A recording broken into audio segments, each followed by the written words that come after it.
Good morning, everyone. Welcome to the second day of our division virtual capacity building on the implementation of the school child protection committee.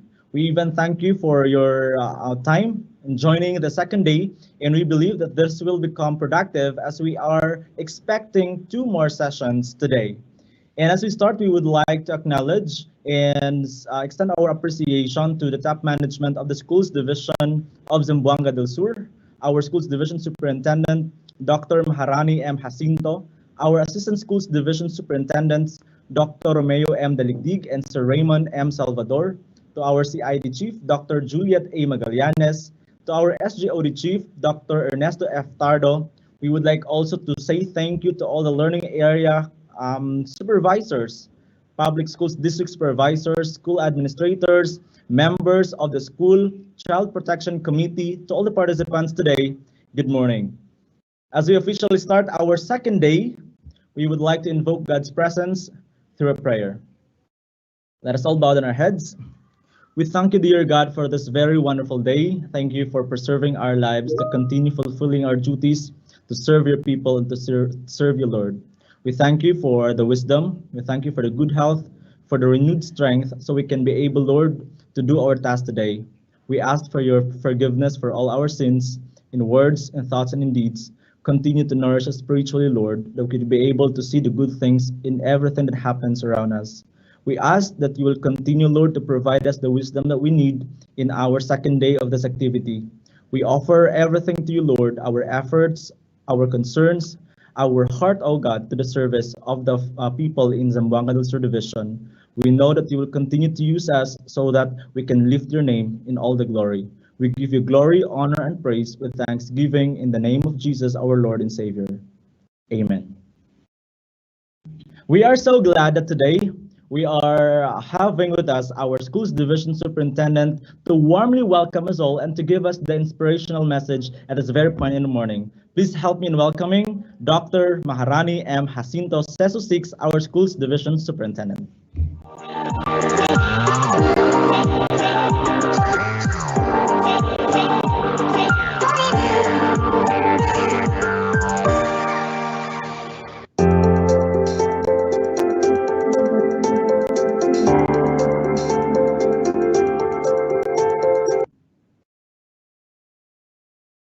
Hello, good morning to everyone.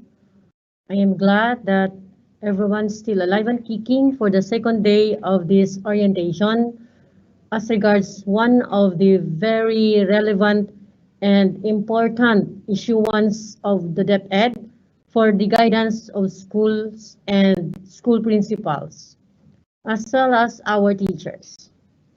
Believing that you're able to listen to the very informative presentation done by the speakers yesterday. So with our legal officer, Attorney Alpiche, and the rest, I am now believing that each and every one is provided with a tool for you to be able to dispense this specific responsibility as to the safety of our learners. It's been a while wherein observed that no cases had been reported, and yet we are receiving complaints coming from the 888 as well as from the ACT Center of the Office of the President. So it's quite alarming that our school heads has no knowledge as to how to process properly this kind of concerns, when in fact this is very vital for keeping our learners safe and sound in school and at the same time at home. Let us be reminded that our learners are with us 5 days in a week. When they go home, they will just be eating and sleeping and greeting their family members. And they will be spending their time, usually 8 hours. It's just sad to note that we are in the time of this pandemic. So we were not able to meet our learners. And yet, this is a temporary situation. So therefore, time will come that once again, we will be conducting our regular conduct of classes. And that would now require our school heads, our schools, to be vigilant of the safety of our learners. Let us also understand the consequence in the event somebody will be inquiring as to how DepEd officials process this kind of concern. Because it cannot be denied that we are responsible being the second parent of our learners. And we should understand how to perform or conduct the proper proceedings when it comes to this kind of issues and concern. So this is the best time for us to internalize, to understand what exactly this issuance that would provide us guidance in addressing problems that will occur that, of course, affect safety of our learners. We do understand that there are proper authorities, and yet we are also this responsibility given that we are given these guidelines for us to understand. This is actually a concern of everyone. So we cannot just simply say it's the responsibility of the DSWD, it's the responsibility of the police. No, it's not. This is a coordinated effort considering the safety of our learners are at stake. So therefore, let's learn what exactly our roles, our responsibility in the process.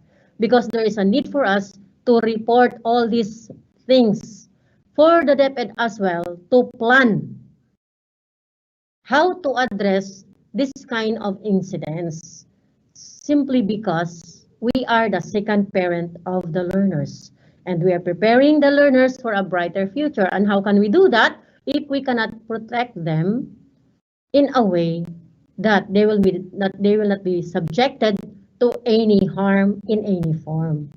So I am appreciating the effort of the proponents of this orientation, that this might be the opportunity for you to understand better how to dispense your duties and functions, and at the same time will provide you guidance so that we will be able to manifest exactly what is required of us being the head of our respective stations.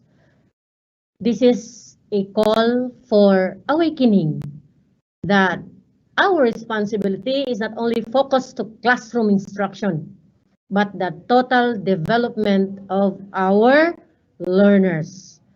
So today, I think we'll end your orientation. So I am hoping now that when we will be back to our respective stations, we will be able to manifest what is expected of us as school heads when it comes to safety of our learners.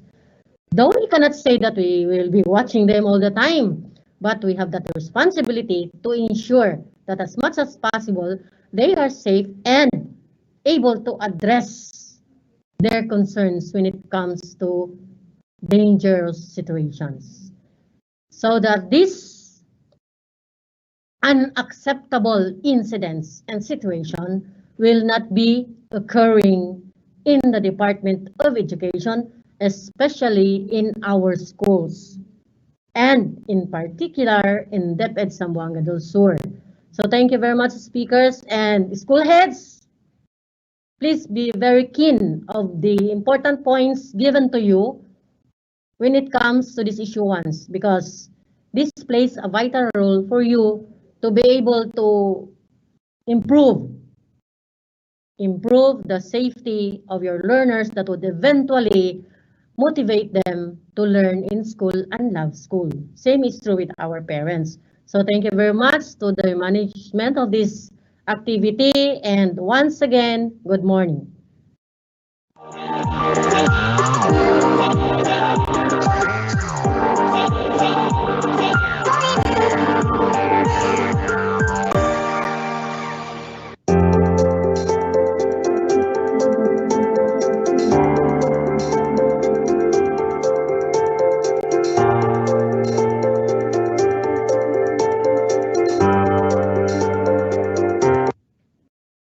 Thank you so much to our school's division superintendent, Dr. Maharani M. Jacinto, for providing us a very inspirational, very encouraging, and very challenging message in this very part of the morning. We understand that it is actually a challenge not only for the other agencies, but also for the Department of Education, especially our schools, in providing protection, reliable protection to all our children in school. Of course, we would like once again to thank our speakers yesterday, Attorney Jill Alpeche, our Division Legal Officer 3, and Sir Arturo Jr. S. Antiquina, our Senior Education Program Specialist in the SMME, for providing us very wonderful sessions and giving us reliable knowledge and information so that the members of the Children Protection Committee in every school and in every district can fulfill their duties well. So it's about time to step into another set of sessions from a well-chosen facilitator who is actually very good in all these things and trusted by the division in the kindergarten, in the gender and development, and also she is our education learning supervisor in Edukasyon sa Pagpapakatao. Without further ado, help me in welcoming our first presenter or session provider today, who will be speaking about COVID-19 integration of child protection in return to school and handling abused child. We told you yesterday she will be handling 2 sessions. Please help me in welcoming Dr. Gay Asugas Abduhan.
Magandang umaga po sa ating lahat.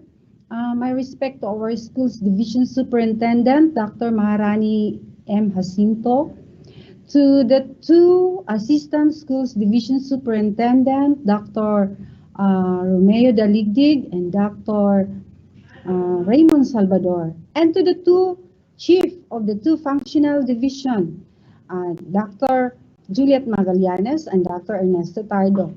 Sa inyo pong lahat, mga district supervisors na siyang aming katuwang sa implementasyon ng programang ito, mga school heads, teachers who are in the platform, good morning. So, alam ko po, nandito tayo dahil sa isang misyon, no? Para po sa ating mga kabataan. Maswerte nga tayo dahil tayo po ang napili, no? Many are called, but only few are chosen. So, tayo po ay isa sa mga napili para po bigyan ng panahon, bigyan ng halaga, bigyan ng proteksyon ang ating mga mag-aaral. So sa modality po natin ngayon, no, sa school year 2020-2021, sa modality pong ito, tayo po ay gumagamit ng Moodle, gumagamit po ng online, no? So, ang mga mag-aaral po natin ay nasa bahay, no? Especially this time na pinagbabawalan po sila na lumabas ng bahay, no? Pero parang sa 16 ba 'yon?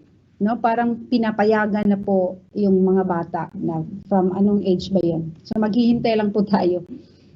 So sa modality, gaya ng sinabi ko sa modality na ating ginagamit ngayon sa pandemic, ang mga bata ay nasa bahay. At ang iniisip natin, dahil nasa bahay sila, safe na. Hindi masasagasaan, hindi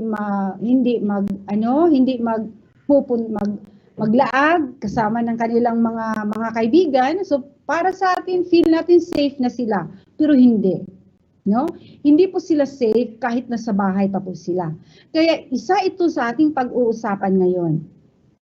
At dahil dyan, sa modality na ating ginagamit, hindi po natin masisiguro na sa darating na school year, next school year, ay online pa rin. Ay pareho pa rin ang modality ang gagamitin natin. So, baka may face-to-face, no? Kasi pinag-aaralan yan. Pero sa ngayon, ang mangyayari po ay walang face-to-face. But if in case na magkakaroon ng face-to-face, mabuti nang ipinapaabot ko na sa inyo ito ngayon, no?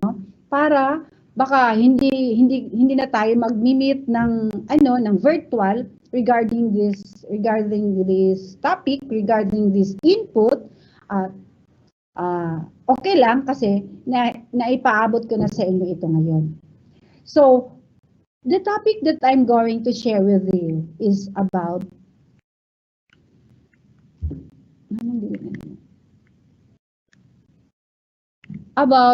COVID-19 integration of child protection in return to school, tips for teachers and school management. No? This is an integration of child protection in return to school. So gaya ng sinabi ko kanina, kung magkakaroon ng face-to-face. Kung magkakaroon ng face-to-face, ha? Pero sa ngayon, walang advice na magkakaroon ng face-to-face. So, this is a tips for teachers and school management. So, ngayon, ang mga mag-aaral natin ay nasa bahay. Gaya ng sinabi ko, nag-o-online, gumagamit ng Moodle. So, I have read some materials. I got some data from our child protection committee at the province of Zamboanga do Sur. I also gathered data, read some reading materials. For example, the Save the Children Philippines. This is an organization, an independent non-government organization. Sabi ng Save the Children Philippines, naka-raise po sila ng concern, no? Save the Children Philippines has raised concern that more children are at risk from online sexual abuse and exploitation amid this COVID-19 pandemic. as families resort to easy money, no? Easy money due to deepening poverty. So, may nangyayari pong sexual abuse and exploitation online. No? Dahil sabi ng iba, easy money daw dito sa online, no? Because of poverty. While children are not still allowed to leave home. So, nangyayari dahil ang mga bata ay nasa bahay. So, according to their Chief Executive Officer of Save the Children Philippines, it's in the person of Attorney Alberto Muyot, he said that pandemic is no longer a health crisis, but a child rights crisis that must be addressed by or with urgency. I will repeat. According to Attorney Muyot, it's no longer a health crisis, but it's a child rights crisis. Online sexual abuse and exploitation of children is a silent pandemic that has permanent and devastating effects on children's mental health and psychosocial well-being. That's according to Attorney Moyo. Schools together with the local government, no? Schools with the local government, our communities must strengthen our protective and legal services to ensure that children are safe from online sexual abuse and exploitation. Parents, relatives, guardians, and we, teachers, school heads, as child protection advisors, we must understand that we have the responsibility to meet the needs of these children and to protect them from any form of abuse and exploitation. According to our superintendent kanina, it is our duty as school heads, as teachers, to take good care of the safety of these children, school children. Ay, paano ma'am? Online pa, wala pa sila sa aming kamay. Nasa bahay sila. Kahit na, pwede naman yung parent, no? Pwede man, di ba, makausap natin yung parent during the retrieval and distribution of the module. So, sa pamamagitan ng parent, maka-input din tayo. We should provide the necessary support and guidance to help protect children from online sexual abuse and exploitation, particularly now as they are increasingly going online because of the pandemic. So, cases of online sexual abuse and exploitation of children in the Philippines. In the year 2019, the number of cases is 76,561, no? Cases of online sexual abuse and exploitation of children. In March to May 2020, nagiging 202,605 cases. There is an increase of 264.6%. Diba? Napakalaki ng increase ng online sexual abuse and exploitation. Nangyayari po yan last year from March to May. So nag-uumpisa po ang lockdown. I have also gathered sexually abused, no? Hindi lang sexual online magkakaroon ng abuse yung mga bata natin, pati rin sa bahay nila, no? Ito lang po ang nakaka-capture ng ating office doon sa child protection sa province. Sa Aurora po, meron pong 5, no? In 2021. Sa San Miguel, merong isa in 2020. Ayan po ang mga lista ng municipalities na na-capture po natin yung mga sexually abused. So yan po ang total. So medyo dumami in 2021. No? So kaya po meron po tayong maiaambag para po makatulong, no, para sa ating mga kabataan. Tayong mga teachers, mga school heads, no? Meron po tayong maitutulong sa mga bata. So, I got this document. This is a manuscript. This is a document from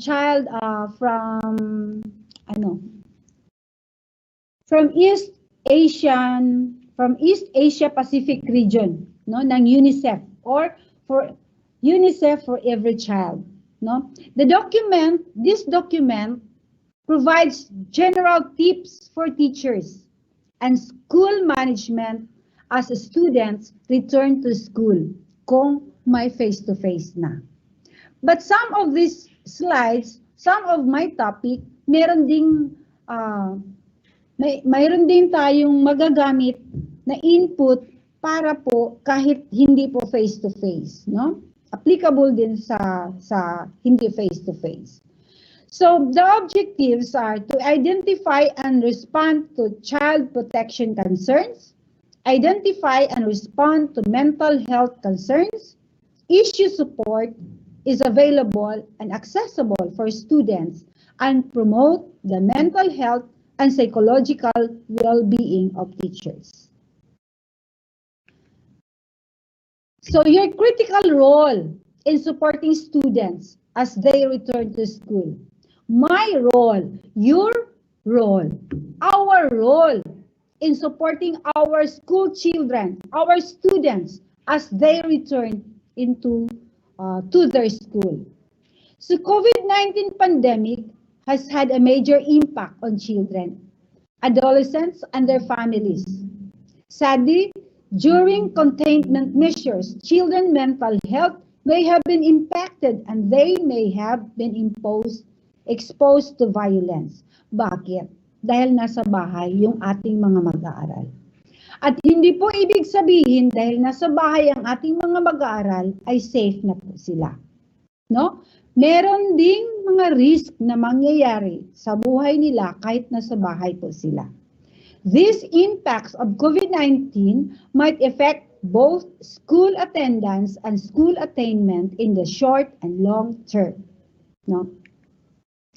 As school reopen, teachers, school management, and other trusted school personnel are in position to play a critical role in protecting and supporting children. Schools may be the first place where a child has contact with a trusted adult outside their families or family. So the school, ang eskwelahan, ang paaralan po ay siyang pinifeel ng bata na siyang maaasahan, magkakaroon siya ng confidence, magkakaroon siya ng kumpiyansa na mapagsasabihan ng kanyang experience, no? Makapag-share ng kanyang karanasan sa buhay, sa kanyang sarili, karanasan sa kanyang sarili doon sa bahay nila. So yung una po, bakit po? Mas mahaba ang panahon niya sa school. So this may be the first time that students who are suffering abuse and harm or who are struggling to cope with the impact of pandemic-19 and containment can be identified. You will be able to flag absenteeism, which may be a sign of abuse or exploitation. So, hindi po ibig sabihin na absent yung bata sa lahat ng panahon ay nagkakasakit. Meron ding dahilan bakit siya absent, no? Might be a sign of abuse and exploited yung bata sa bahay. This document provides a summary of risk and impact. I will repeat, this is a document of UNICEF for every child, no? At isi-share ko sa inyo. This document provides a summary of risk and impacts of COVID-19 and containment measures on children to be aware of. Tips for identifying signs that your students may be suffering abuse and harm or struggling to cope, and key steps you can take to support them.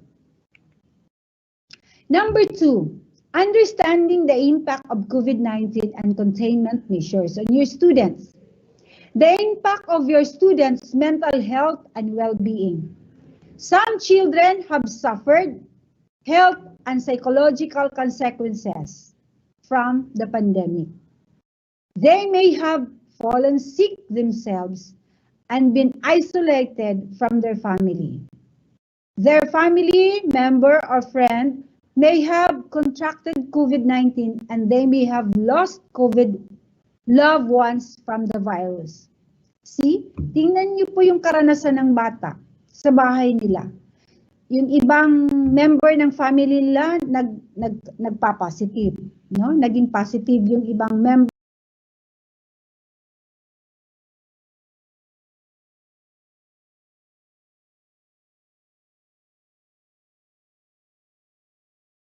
ng family niya, o di kaya yung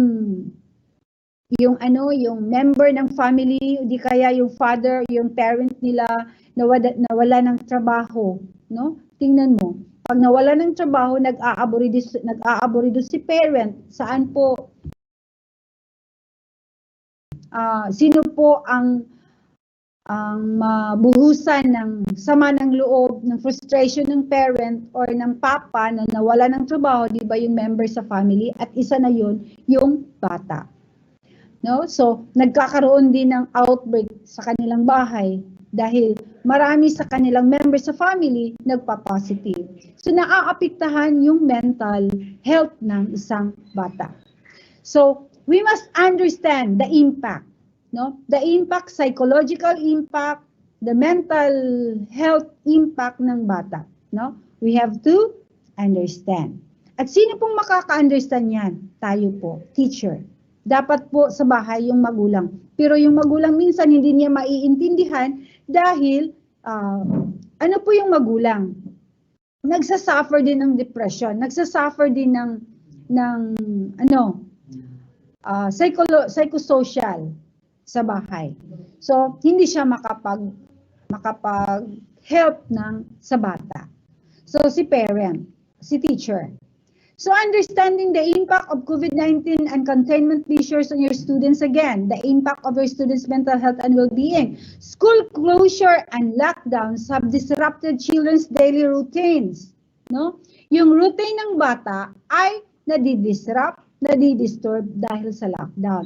Hindi siya makalabas ng bahay, hindi siya makapaglaro, hindi siya makapagpunta sa parke, hindi siya makapagpunta sa mall, hindi siya makapagpunta sa parian, sa tabuan, hindi siya makakasama sa kanyang parents sa paglabas ng bahay dahil sa lockdown, dahil sa containment, no? Dahil sa bawal.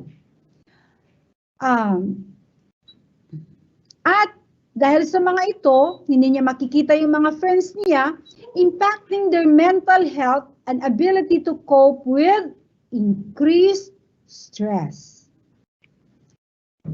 So children, paano ako nito makakagraduate?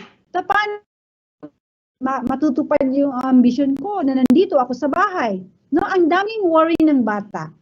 Yung routine ng bata naaapektuhan, yung dream ng bata naaapektuhan, yung psychosocial ng bata naaapektuhan. At so dahil sa mga ito, si teacher po ay may malaking papel para po sa buhay ng isang bata. Para po sa kaayusan ng kanyang pag-iisip. So,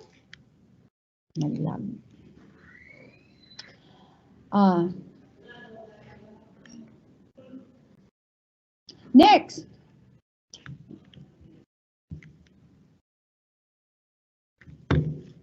Ano po yung next? Learners with disabilities or learners without access to technology may have been left out of distance learning. No? Yung mga children, yung mga learners na may disabilities, no? Mas lalong mag-worry dahil sa kanyang kapansanan, nagiging insecure siya lalo, no? Dahil sa pangyayari, dahil sa lockdown, dahil sa containment. Learners without access to technology, no? Nag-worry pa paano na lang yung mga bata na walang cellphone, yung cellphone niya keypad, walang screen. walang walang cam, no? Hindi po Android. So nag-worry siya, paano siya makapag-download dahil walang internet sa kanilang bahay, sa kanilang lugar, no? So potentially resulting into falling behind and a feeling of being discriminated against, no? As well as fear about that being able to catch up with schools reopen, no? So, kung hindi mag-o-open, kung walang face-to-face, mas lalong mag-worry yung bata dahil hindi siya makapag-download, napuputol siya dahil walang connection, nagba-brown out. So, ang daming disruption that have a bad impact to the life, to the learning of the child. So we need to understand those. The increased risk of emotional, physical, and sexual violence and abuse. No? Yung pinapakita ko sa inyo kaninang data, di ba? Mas lalong dumami from 2018 to 2019, mas lalong nag-increase last 2020 at mas lalo pa rin nag-increase dumami ng 2021. Yung data ng school for the children kanina, yung kaninang sinasabi ko ng yung an independent organization, no, yung Save the Children Philippines, mas lalong dumami ng times 2 in the year 2021. Nangyayari po yun dahil sa lockdown. Nangyayari po yung increase dahil sa containment, no? Nasa bahay yung mga bata. So, parental and family stress and use of unhealthy coping mechanisms such as alcohol abuse may have increased abuse during containment measures. There are also been an increased risk of children witnessing domestic violence. See? Increased risk of children witnessing domestic violence. Kung nakikita ng bata na yung parents niya nag-aaway sa bahay, bakit nag-aaway yung mga magulang nila? Dahil irritable na dahil wala ng trabaho. Nag-worry dahil kung paano bubuhayin yung pamilya nila. O di kaya masama ang pakiramdam, o di kaya may karamdaman yung isa sa member sa family. So hindi maganda ang atmosphere ng isang bata, ang environment ng bahay ng isang bata. No? Naka-witness siya ng domestic violence. So, yun po ay hindi maganda sa buhay ng isang bata. May have increased the risk of children experiencing neglect. Hindi na mapagtuunan ng pansin yung mga bata. Hindi na mabibigyan ng pansin, ng time yung mga bata kung anong mga kakulangan nila, kung anong pangangailangan nila. No? Nanineglect na po ng mga magulang yung mga bata. Hindi lang po neglect ang nangyayari, may violence po, no? May abuse, no? Sa bahay. Children and women facing abuse may not have been able to escape the household and seek help due to movement restrictions. So, dati sa wala pang lockdown, kapag naaabuso yung women, naaabuso yung mga babae sa bahay, nakapag-report sila sa women's desk. Dahil sa may lockdown, maraming restrictions na paglalabas ka ng bahay, hinahanapan ka pa ng ganito, ng ganyan. So, hindi na nila alam kung saan sila pupunta. Hindi na nila ma-report kung saan nila ipapaabot yung concern po nila. Yung experience nila na abuse sila, hindi na may report dahil sa mga restrictions. Hindi na may report ng bata ang kanyang concern. Hindi na may report ng elderly sa bahay kung inaabuso na yung mga bata, yung women sa bahay dahil sa mga restriction, na disruption of protection services. So, dahil doon, there is an increased risk of emotional, physical, mas lalong nabubugbog, mas lalong naaabuso, nagugulpi yung mga babae, yung mga bata dahil sa lockdown, dahil sa restrictions, and sexual violence and abuse, no? So, increased time online. So, dahil sa ganon, Hindi makapaglabas ng bahay, hindi makapag-travel, hindi makapagpunta doon. So, stay at home na lang yung mga bata, yung concern, yung mga babae, yung individual. So, there is an increased time online. Nag-o-online na lang. Hindi na nga minsan nag-uusap yung mga tao sa bahay dahil tig-isa na ng cellphone. No? Doon na sila sa cellphone. Alam niyo ba, di ba alam natin na kapag nandoon online, nasa internet yung mga bata, hindi lahat ng nasa internet ay beneficial sa mga bata, sa isang individual. Meron ding hindi nakakatulong. No? So kapag nag-online yung bata, hindi sa lahat ng panahon, nandoon yung adult nag-guide sa kanya. Hindi lahat ng panahon. Hindi siya nag-guide, so nandoon. Nasa risk na yung bata.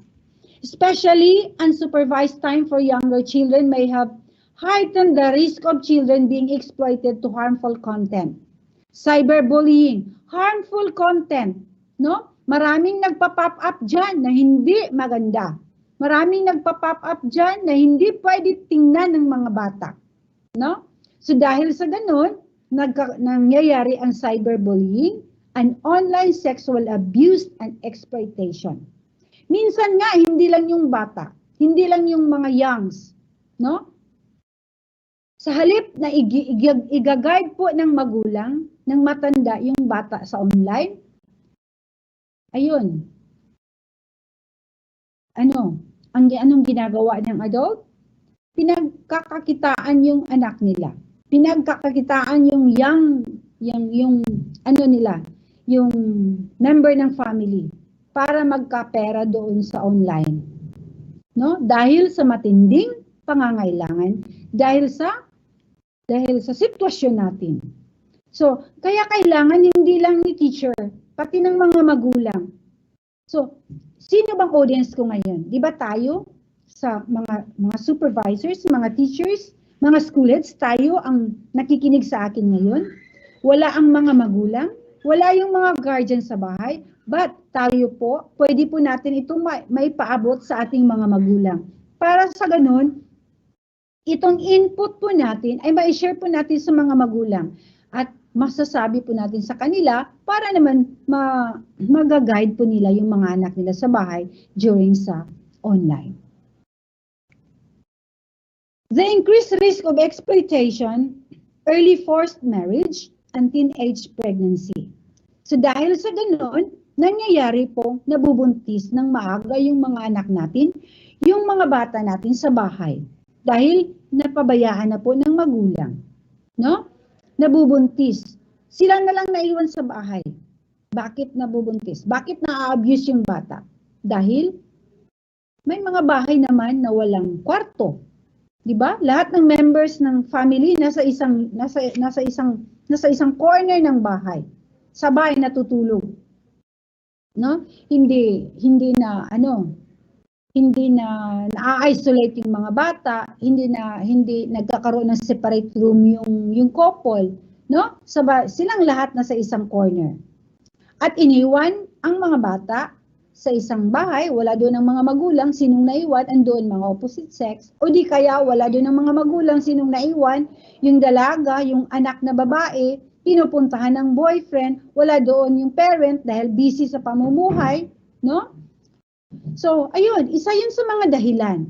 For many families, especially those who are already financially vulnerable, an economic impact of the crisis has been served and will continue to worsen. Some families may lose their income and their homes. To reduce economic burdens, families may engage children in work. No? May child labor na nangyayari din.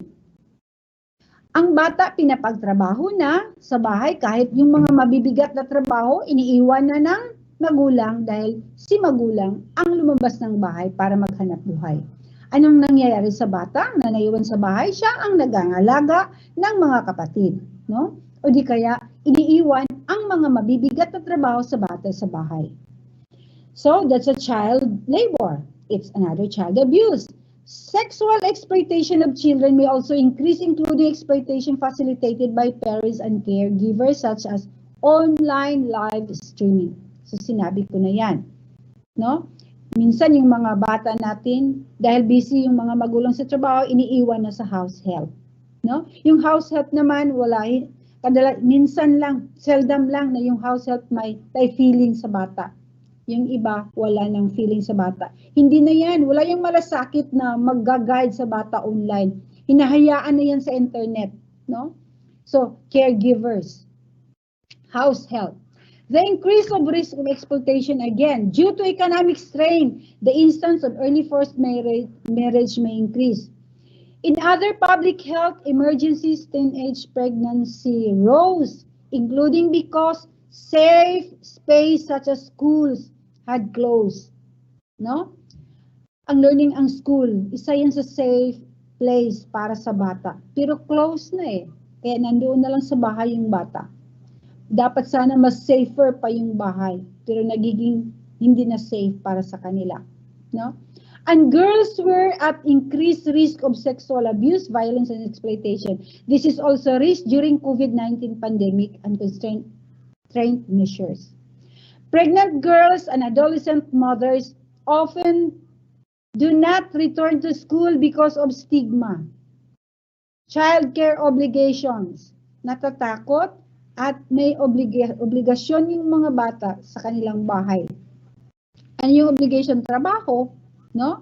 Economic considerations and laws and policies that discourage or block them from doing so, no? So yun ang mga things that block our children to do such. The increased risk of stigma and discrimination. Students, including those belonging to certain groups coming from areas with high rates of infection, may be suspected of being infected and become the target of stigmatization, discrimination, bullying, and violence inside and outside of school. Already vulnerable groups such as adolescent girls, children with disabilities, children of diverse sexual orientation, child refugees, and child affected by migration are particularly at risk. No? Hindi lang po yun, ng mga bata, pati na yung mga special with disabilities, no? Mga sexual orientation, no? Yung SUJI, yung lesbian, yung gay, no? Magkakaroon ng diverse sexual orientation, pati rin din sila, at risk din sila, no, for discrimination. So, yun po, role po natin yan, mga teachers, para po ma-address yung concern nila. Addressing the impact of school closure on your students. Absenteeism. After prolonged school closures, there is an increased risk of children not returning to school. No, minsan natatakot silang magbalik sa school, natatakot silang magpasok sa paaralan, no? While for some children and families, this may be linked with the fear of infection with COVID-19. Matatakot sila dahil baka mahawa sila sa sakit, no? For most of it will indicate a risk of dropout, hindi na papasok. The presence of mental health concerns or problems in the family, including child protection vulnerabilities such as exploitation or abuse. Absenteeism may result from or indicate. Psychosocial distress, in particular increased fears, worries, and other acute emotions. Child abuse or neglect. Families using their child for work or exploitative activities at home or outside home because of financial anxiety. No? Kawawa talaga si bata. Because of financial anxiety, ginagamit yung bata. No? So nagiging abused and exploited. Early forced marriage or unintended pregnancy. Maagang nag-aasawa. Bakit? Dahil nabubuntis. No? Totoo po yan. May nangyayari pong early pregnancy sa ating community. No? Nangyayari po talaga dahil sa lockdown. Siguro, yung iba sa inyo Nalalaman ko ito dahil po sa monitoring po namin sa mga schools. Just recently, in Gender and Development Program. No? So, nalalaman namin na meron talagang unintended pregnancy. Early forced marriage doon po sa ating secondary level. Bullying and stigma at school. So, paano po natin matutulungan? Paano po natin ma-address yung mga early pregnancy at forced marriage? Pag-uusapan po natin yan later. Children falling behind in students during containment. For example, some children may not have been able to access available online learning platforms while schools were closed. Regular means of transportation to come to school not being contamination proof or becoming unaffordable due to increased financial stress. Families not being able to afford the protective equipment such as masks. No? Pati pagbibili ng mask, hindi nila ma-afford dahil nga sa hirap, dahil nga sa walang trabaho. Necessary for students to return to school, not only face masks, but other materials needed for school. No? So, these are impacts of school closure on your students. Bakit absent si ano? Bakit wala si ano? Okay lang, baka may dinaramdam. Baka masama ang pakiramdam. Pero bihira na kapag 3 consecutive days na absent yung bata. Nakapagtataka na yon, no? Protracted absenteeism contributes to school dropout. Understand the risk and context causing children to be absent from dropout of school. Intervene early to prevent chronic absenteeism or dropout. 1 day absent pa lang niya, dapat sensitive ka na, teacher. Pag nasusundan pa yan ng pangalawang araw, mas lalong sensitive na tayo. Itatrack na natin. Hahanapin natin talaga siya. At kapag pagbalik niya sa school, mas lalong uobserbahan po natin yung behavior ng bata. No? Dapat sensitive na tayo, especially this time, pagbalik ng mga bata sa school. Kasi maraming nangyayari. So 1 year ng mga batang staying at home, maraming mga pangyayari doon. No?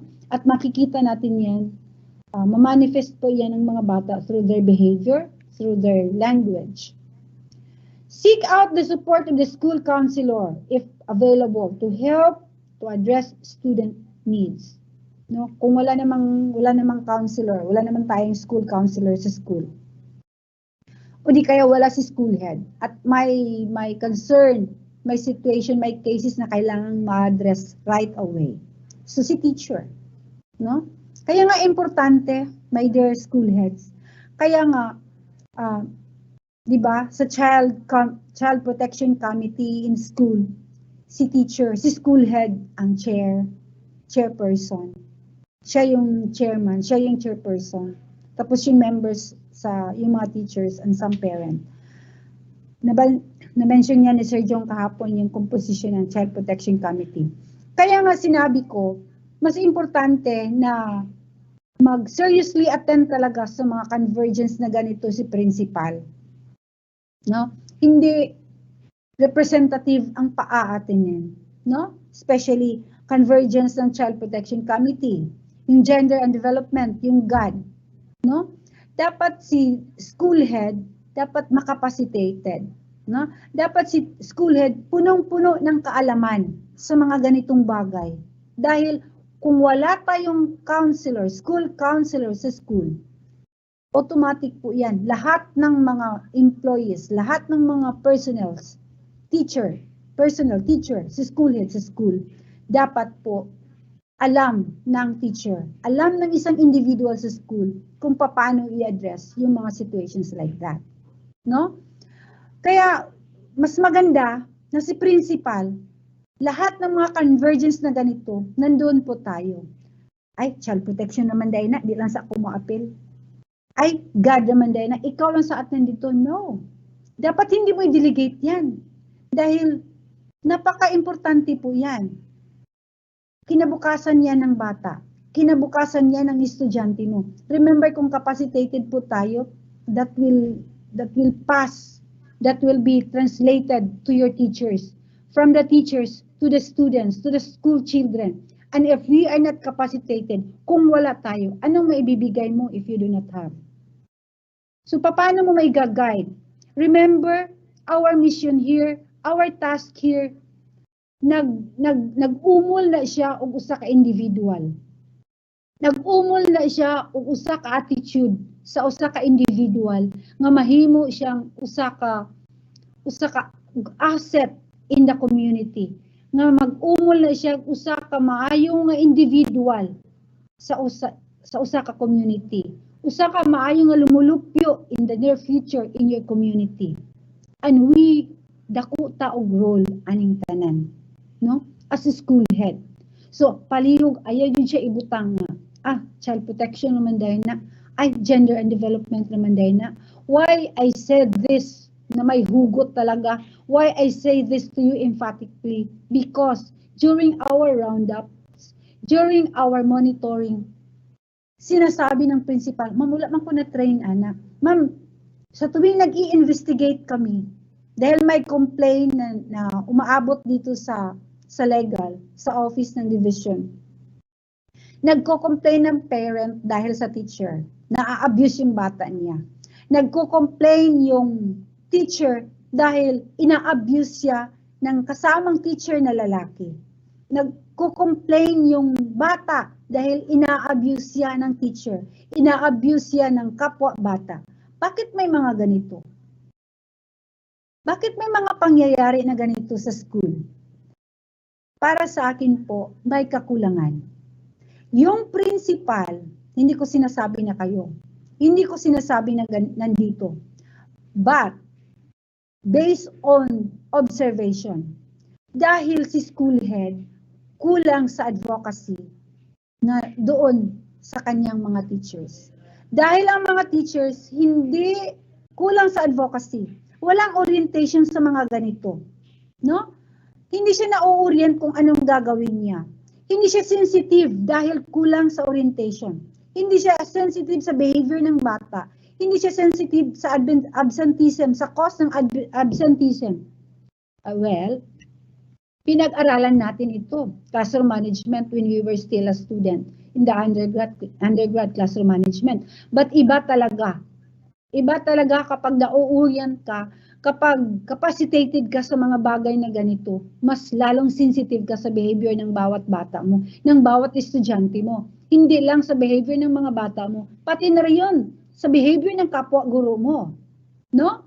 Mas sensitive ka sa mga behaviors na ganun. Hindi lang sa mga guro, kapwa guro natin, sa mga estudyante natin, pati na rin sa mga kasama natin sa bahay. No? Basta capacitated po tayo. So I encourage you, my fellow teachers, my fellow DepEd officials, advocates, no, to please let us welcome if there are capacity training, no, capacity building like this, if there are convergence like this, please spare time, no, please make this a top of your priorities, no, kasi mission natin ito.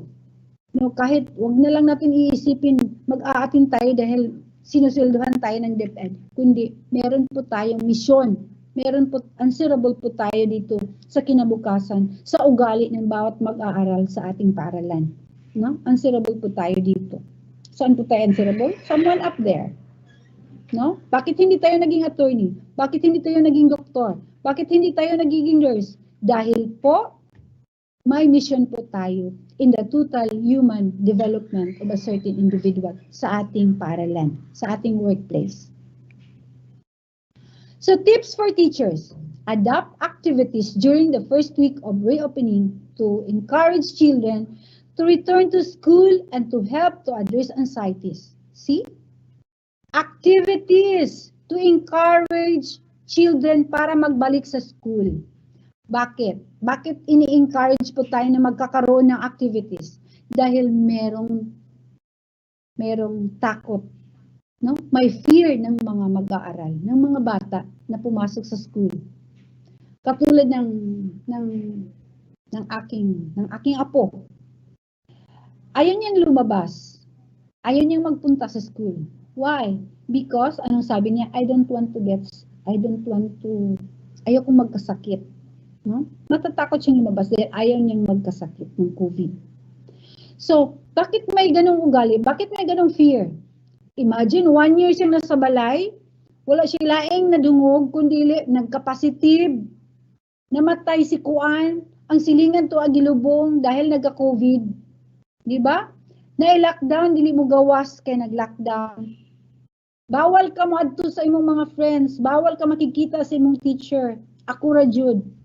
No? So ang daming negative na nangyayari sa kanyang paligid, sa kanyang surroundings. Kaya nagkakaroon ng fear magpunta sa school.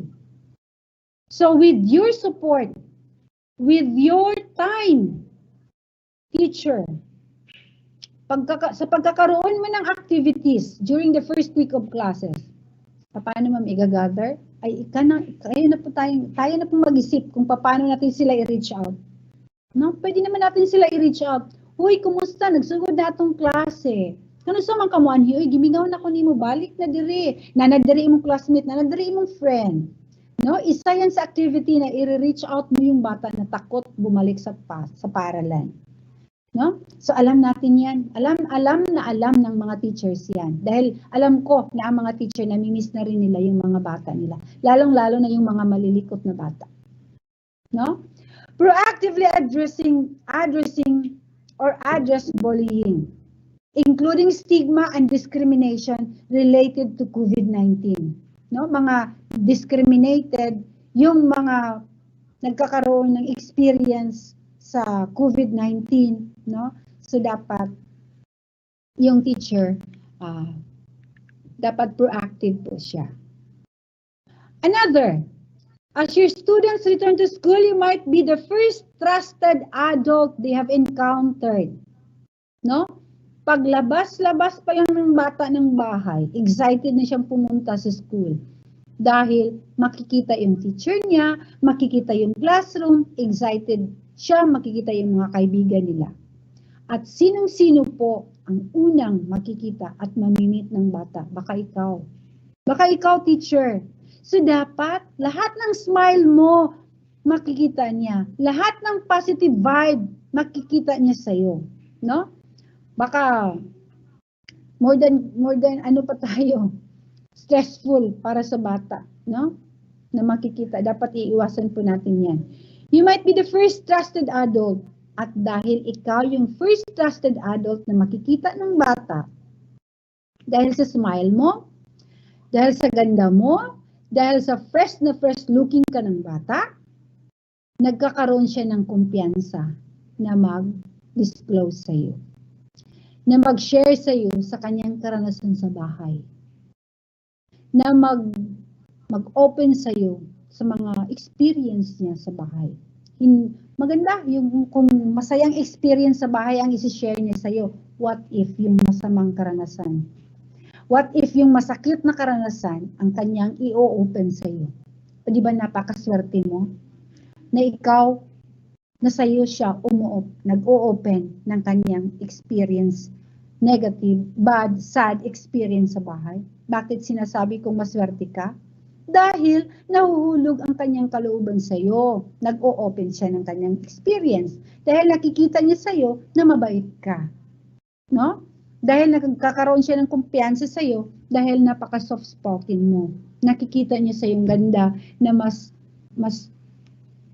confident siya mag-share sa iyo kaysa mga kasama niya sa bahay.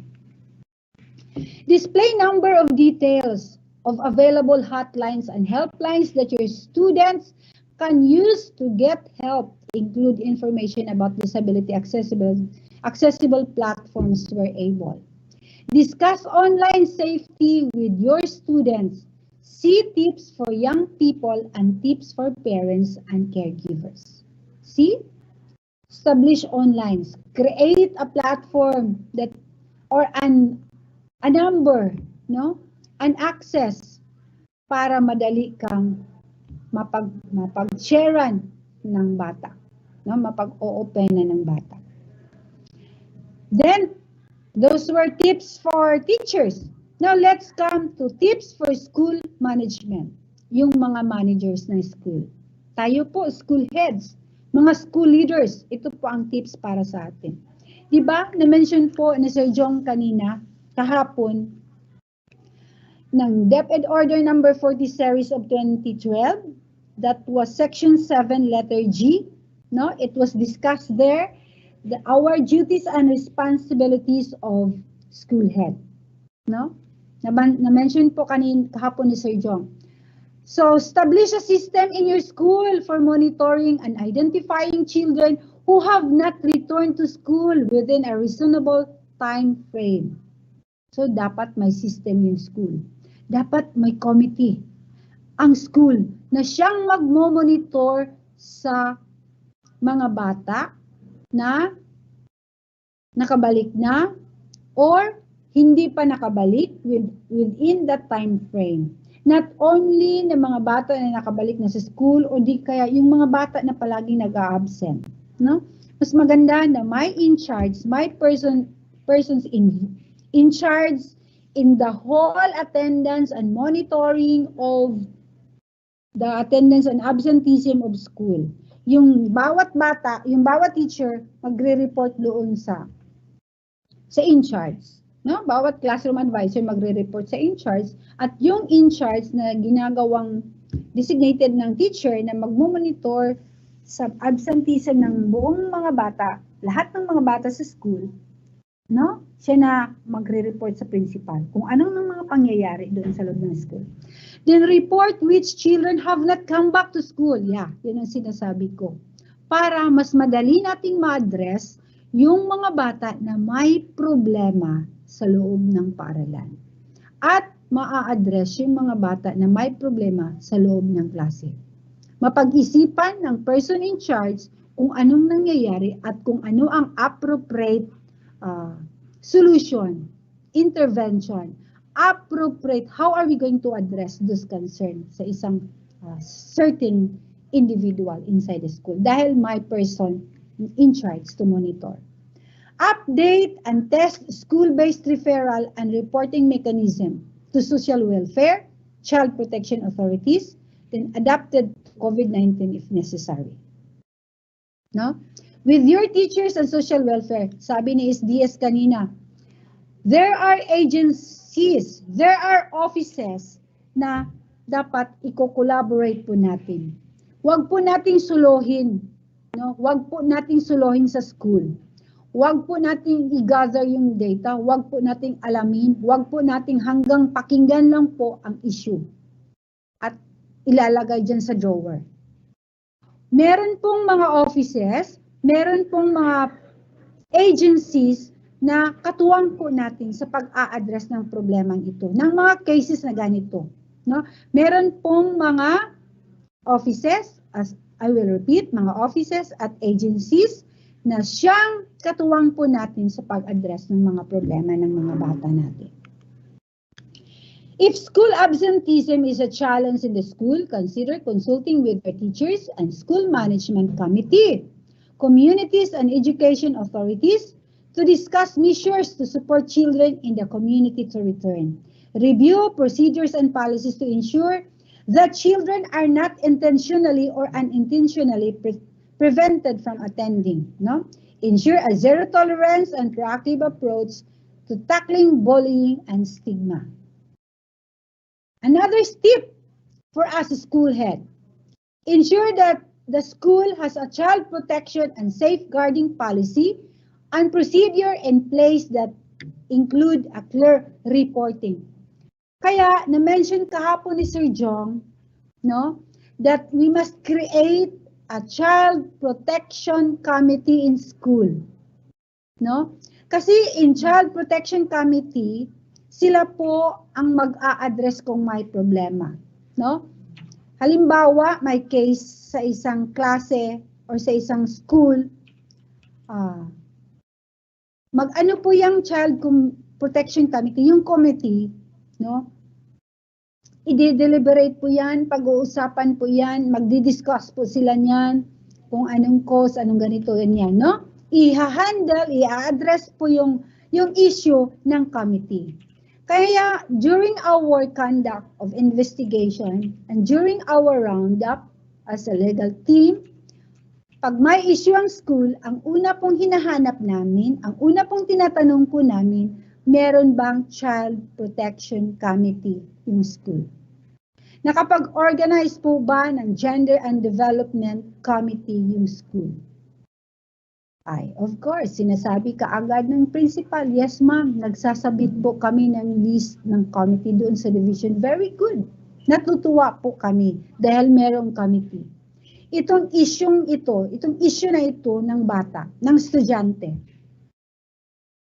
na forward po ba ito sa committee, ng Child Protection Committee?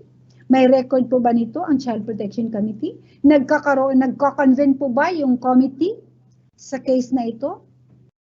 Ang sabi ng principal, ang sabi ng personnel, hindi po, wala po. So ano po ang purpose ng pag-o-organize, pagko-compose ng committee? Kung hindi po nagagamit, kung hindi po nagpa-function. Na-mention po ni Sir Jong kahapon kung ano ang mga function ng bawat person, bawat member ng committee.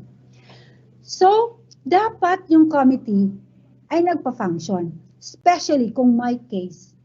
Kasi nakakalungkot, there was a case na nagkakaroon po kami ng investigation, nagkakana kami ng investigation. Kung may record po ba yung School Child Protection Committee, wala. Bakit? Anong nangyari? Dumiretso po yung estudyante sa police station. Dapat sana hindi. Dumaan sana yun sa Child Protection Committee. Nakakalimutan ko mo kung may na-organize ba, may nako-compose bang committee ang school, parang wala. O kung meron man, pero hindi na-function. Hindi nga alam ng ibang teachers na may committee pala na ganun. No? Siguro nag-create lang yung teacher, yung principal para makapag-submit dito sa office. Pero actually, hindi na-function. Hindi alam ni teacher na member siya. Hindi alam na may organization na pala na ganun. So dapat nag-organize, ang bawat member alam niya kung anong function niya at dapat communicated yung committee doon sa entire school para naman kapag kahit wala si principal, kung may case na ganun, mai-address ng OIC. No? Madodocument ng OIC, madodocument ng bawat member kung may absent, wala dyan si leader, wala dyan si chairperson. No? So, kasi, hindi ko makakalimutan, sabi ni attorney, harsh ang law. No? Hindi sinasabi ng law, excuse ka dahil nakakalimutan mo.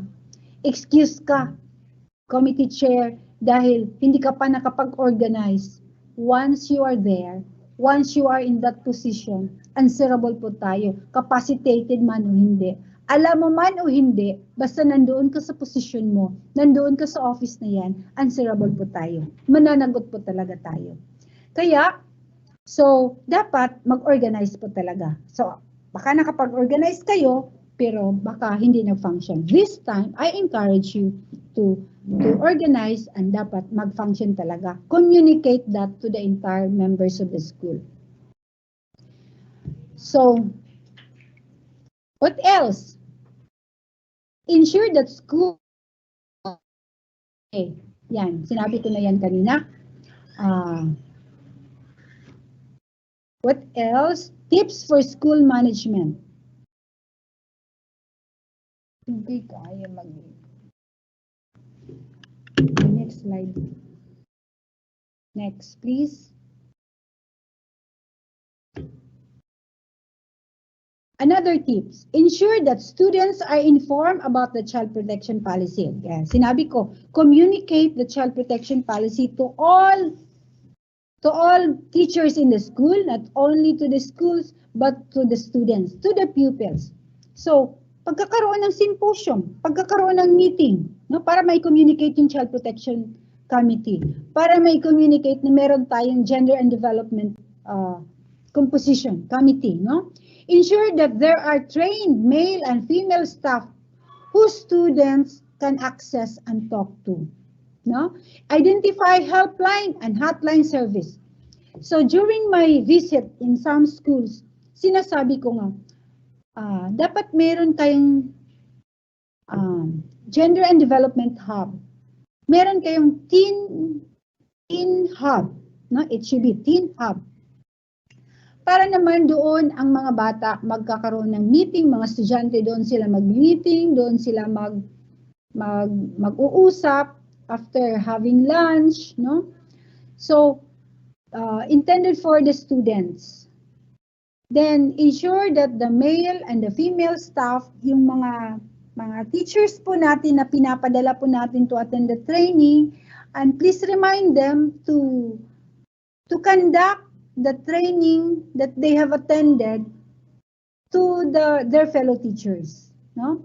Encourage also them to have a symposium to the students para naman yung advocacy po natin ma-strengthen, no? Advocacy about child protection, about gender and development. So identify helpline, no, hotline. Provide emotional and practical support by helping students to access social welfare services and mental health and psychosocial services. So during the symposium, hindi lang yung gender and development organization, God Focal Point system ang i-organize, hindi lang Child Protection Committee, magkakaroon din tayo ng advocacy on the rights of the students, the functions of those members in the committee, no? So strengthen the advocacy of child protection and gender and development, no? Ensure that child with disabilities has a trusted assistant to accompany him or her to the services. So may in charge ng mga child with disabilities, no? Para naman they will confident po sila kung sa paglapit sa mga taong ina-assign po natin na kanilang lalapitan kung meron silang concern. Next, please. Another tips for teachers, identifying abuse and neglect. How? Paano natin malalaman na ang batang pong yan ay abused or neglected? As your students return to school, be extremely vigilant. Not only vigilant, but extremely vigilant for signs, for manifestations of possible abuse that they may be experiencing. While some children may tell you about the abuse they are suffering, most will not. May mga batang nagsasabi po sa inyo, nagdi-disclose po sa inyo about their experience, bad experience at home. Mas marami ang ayaw. Mas maraming mga bata na ayaw mag-share. Ayaw magsasalita. Tinatago sa kanilang sarili. But we must be sensitive. We should know that. How? We must be sensitive in the signs, no? There are signs of certain forms of violence. May mga signs po tayong makikita sa kanilang body language, sa kanilang behavior, na sila ay bothered, sila ay disturbed, sila ay emotionally disturbed, no? Sa pamamagitan ng physical manifestation, no? Their behavior. Such as physical violence are easier to recognize, while sexually and emotionally abuse may be more difficult to identify as signs may be hidden.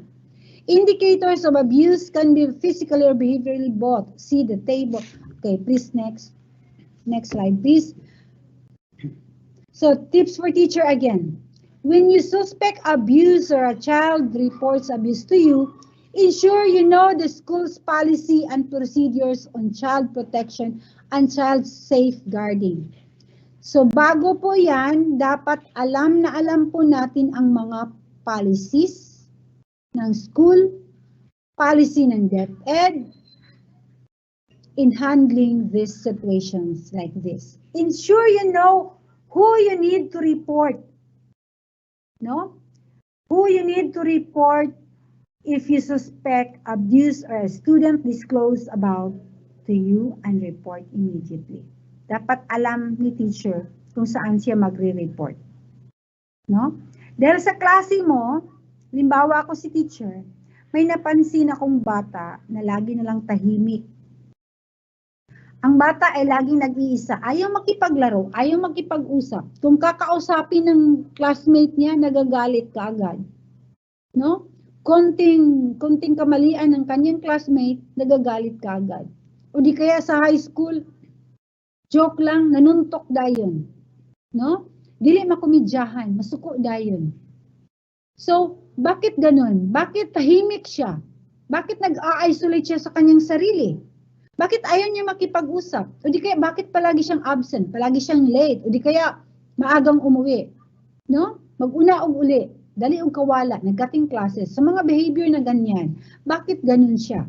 Bakit ganun ang behavior niya na ipapakita niya?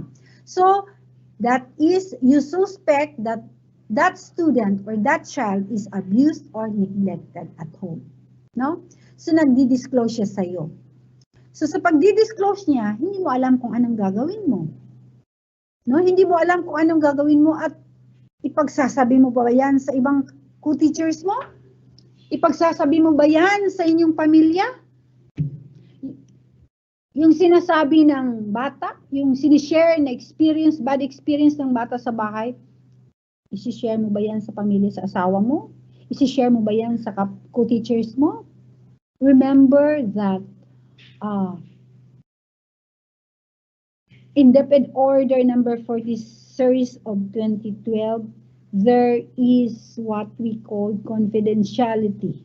No? Na-mention po ba yan ni Sir John kahapon? No? We have to letter I, no? DepEd Order number 40 series of 2012, section 7, letter I. We have to observe protocols, Child Protection Committee measures and protocols. No? We have to observe that.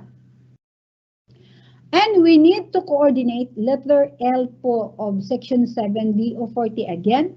Letter L, we have to coordinate with the right and appropriate offices and other agencies. Who are those? What are those offices? DSWD. No?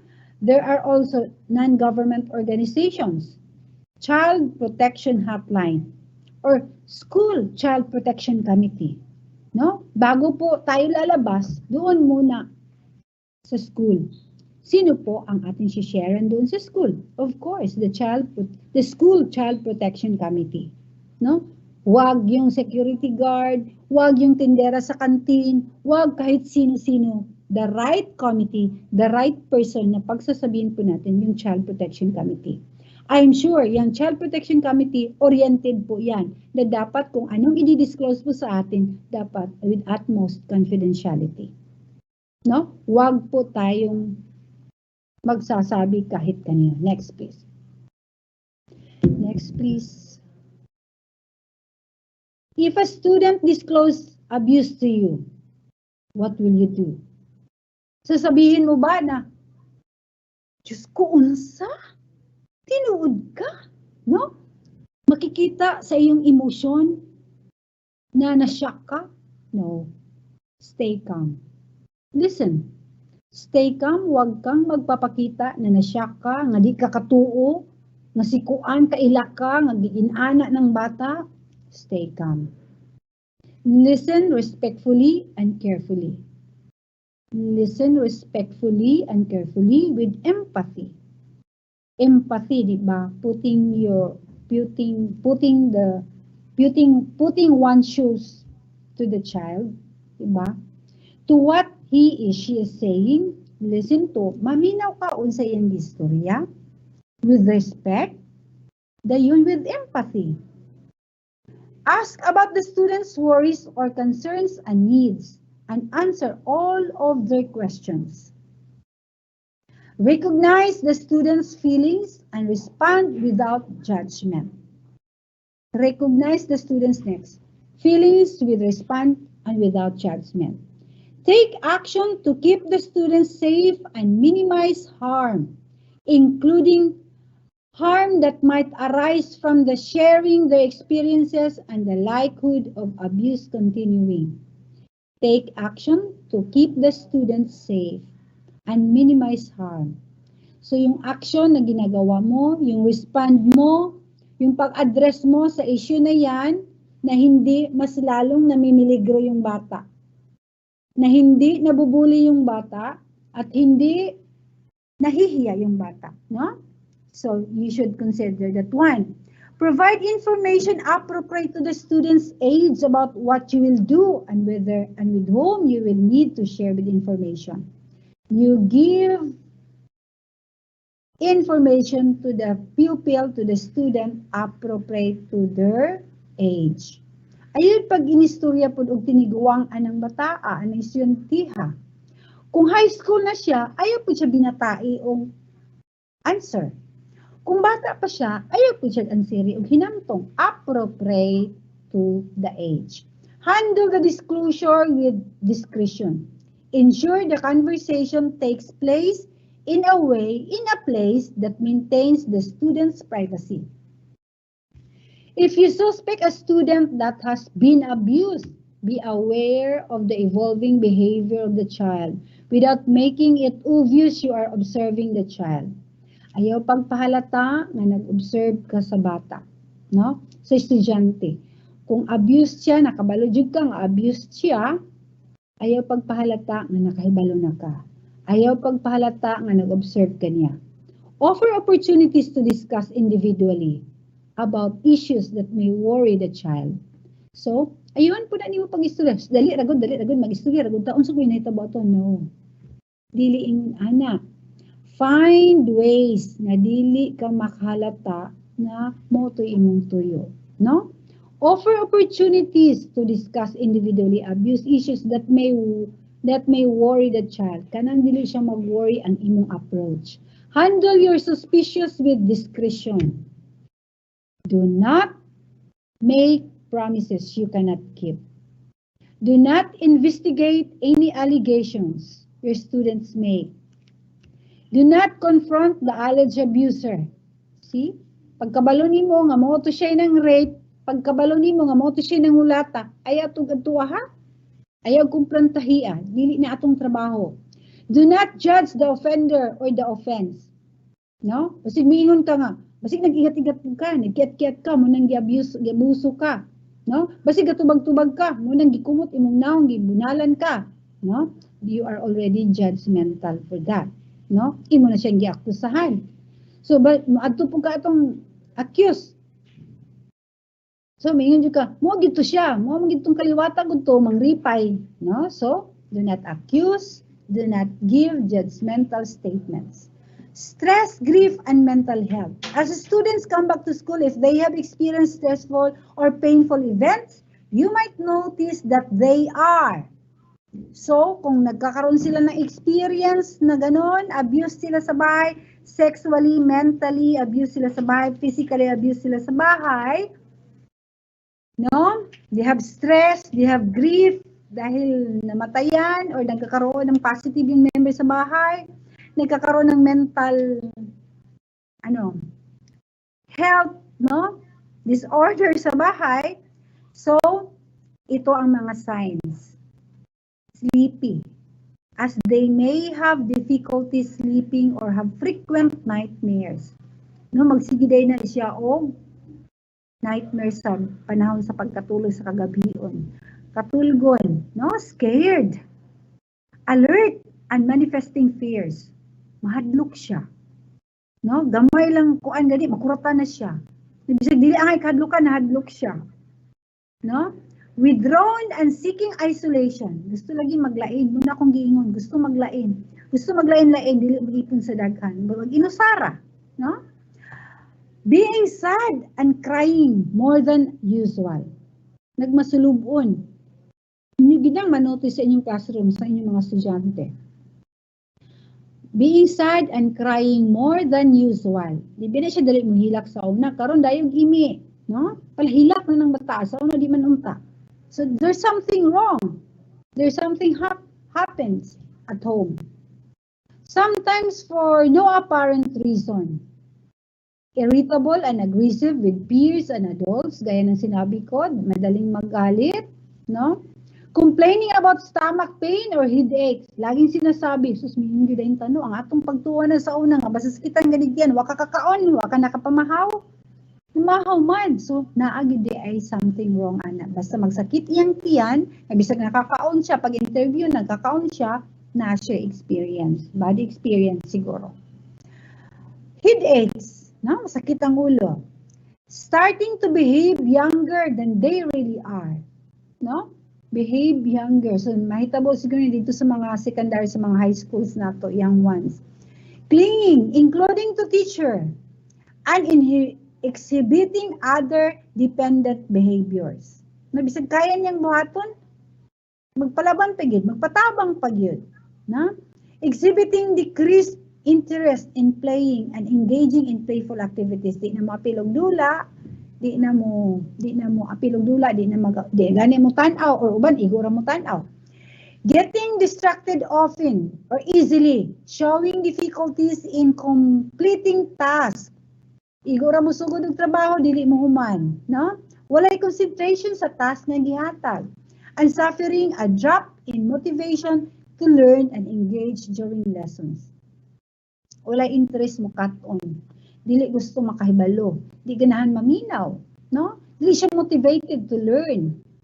Losing hope for the future and suffering disillusionment. Experiencing increased anxiety concerning their safety. Another tips for teachers supporting students' mental health and psychosocial well-being. Understand students' behavior. Yung mga nakikita natin, yung mga naoobserbahan po natin, we need to understand those. No? Yung mga ipinapakita ng mga estudyante, ng mga bata sa atin, ng mga unusual. No? Dapat, we need to understand. Be open to your students. Be open to your students. Baka sobrang mo stricta, ayaw mo makipag-usap. No?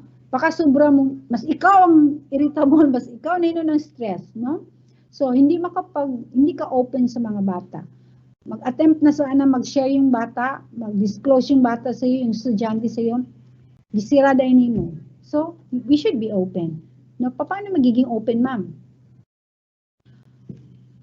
Open for an individual. Paano maging open? Siguro, para sa akin, kung hindi ka stricta, hindi ka saputon, no, feeling sa bata, open ka sa mga sharing, sa mga disclosure, sa mga problems, no, sa mga estudyante. So, dali siya mo share sa imo tungod kay open ka. Promote a supportive learning environment, no? Kung supportive ka, supportive ang imong mga fellow ang mga students, no? Supportive ka to your pupils, to your students, madali silang mag-open. Madali silang mag-share. Hindi sila hesitant mag-share sa iyo. As they to help their students gradually release tension and painful feelings, no? Mawawala yung tension nila, mawawala yung stress nila dahil open ka, no? Parang confident sila, motherly ka, no? Fatherly ka to them. Kaya easy sila mag-disclose sa iyo. Mawawala yung stress nila, yung grief nila. At masarap sa pakiramdam, no? Parang mafe-feel mo yung fulfillment kapag may taong nakapag-share sa iyo. Na alam mo na a-unload siya sa kanyang bigat na dinadala. Nawawala yung stress niya dahil nakapag-share siya sa iyo. Dahil nakikinig ka sa kanya, no? Naging sensitive ka sa kanyang behavior kahit hindi niya sinasabi sa iyo na may bad experience siya, pero naoobserbahan mo sa kanyang behavior na silent siya palagi. Naghahanap ka ng paraan para makapag-open siya. Dahil sa ginawa mo, na-unload siya, nawala yung stress niya. Parang nafe-feel niya na safe na siya. No? Parang nafe-feel niya ang inyong protection. Di ba maganda sa pakiramdam yan? Wala yan sa pag-aaral, walang subject na nag-aaral tayo sa mga ganyan, no? So, dahil sa ginagawa mo, you will feel a sense of fulfillment sa isang individual. So, another tips for teachers to support students' mental health and psychosocial well-being. Conduct activities in the classroom to promote understanding of emotions and reactions. See? Activities in the classroom to support. Hindi lang ikaw, teacher, ang magsusupport to the abused child. But pati yung mga fellow, yung mga students, yung mga classmates, nagsusupport din sila sa batang abuse. At gaya ng sinabi ko, hindi naman natin pwedeng ipagsasabi sa lahat yan. Paano ba natin yan? Paano ba po tayo makapagkuha ng support sa mga classmates doon sa batang abuse? Siguro by telling them, by educating them how to respect one's individual, how to respect others, no? How to respect others, lalong-lalo na yung batang gustong manahimik. Kailangan nating respeto yung mga classmates natin na gustong manahimik, gustong gustong ayaw sumali sa laro. Respeto lang natin kung ayaw niya. Dahil darating din ang panahon na babalik yung mood niya na makipaglaro siya sa inyo. So, irespeto natin yan. No?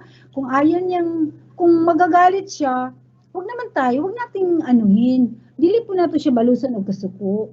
Dahil nasuko siya, ato pa siyang balusan o kakalma. So, anang mga paagiha, we are already teaching our pupils, their classmates, to respect the abused child. Na hindi mo sinasabi na may masama siyang karanasan. No? Tinuturuan natin ang mga classmates na respeto yung abused child, abused students, without informing them na victim po siya. No? I hope nakukuha niyo yung ibig sabihin ko. Actively engage with caregivers to share concerns related to children's well-being and capacity for recovery. So yun ang sinasabi ko, magkakaroon tayo ng activities, magkakaroon tayo ng activities sa classroom para ma-promote yung understanding of emotions, respecting others, no? Then, ano pa? Yung actively engage yung caregiver sa bahay, no? I-engage din natin yung mga caregiver sa bahay. Yung mga guardians sa bahay, no? Para naman matutulungan natin yung bata. Na hindi siya nag-disclose sa bahay, nasa teacher siya nag-disclose. So kailangan din, matuturuan din natin yung mga kasama ng abuse sa bahay na paano siya irespeto, paano i-handle, paano intindihin yung abuse pagdating niya sa bahay without telling ng member sa bahay na itong member niyo sa bahay abuse siya. No, dahil hindi na sa atin po yan. Yung pagsasabi doon sa perpetrator, yung pag-i-inform sa mga members ng family na may kasama kayong bata na na-abused siya, hindi po natin trabaho yan na mag-inform. No? Darating po tayo dyan. When you have concerns related to imminent threats to the safety of the child, a student attempting suicide, you must inform school management, who is in turn must immediately alert appropriate social welfare. No? Baka may batang mag-disclose sa'yo, na sa palagay mo, parang maghikog na dyan yung bataan. No? Dahil sa tindi ng kanyang karanasan, dahil sa sakit ng kanyang karanasan, at para sa'yo, parang hindi kakayanin ng batang ito, and para sa'yo na o-observe mo based on listening to his or her experience, sa palagay mo hindi niya kakayanin, parang magpapakamatay ito. So, wag po natin walang bahala po yan, no? Dapat ipagpaalam po natin yan sa ating school principal or sa Child Protection Committee, sa guidance counselor, sa principal. Kaya nga napaka-importante ng principal, di ba?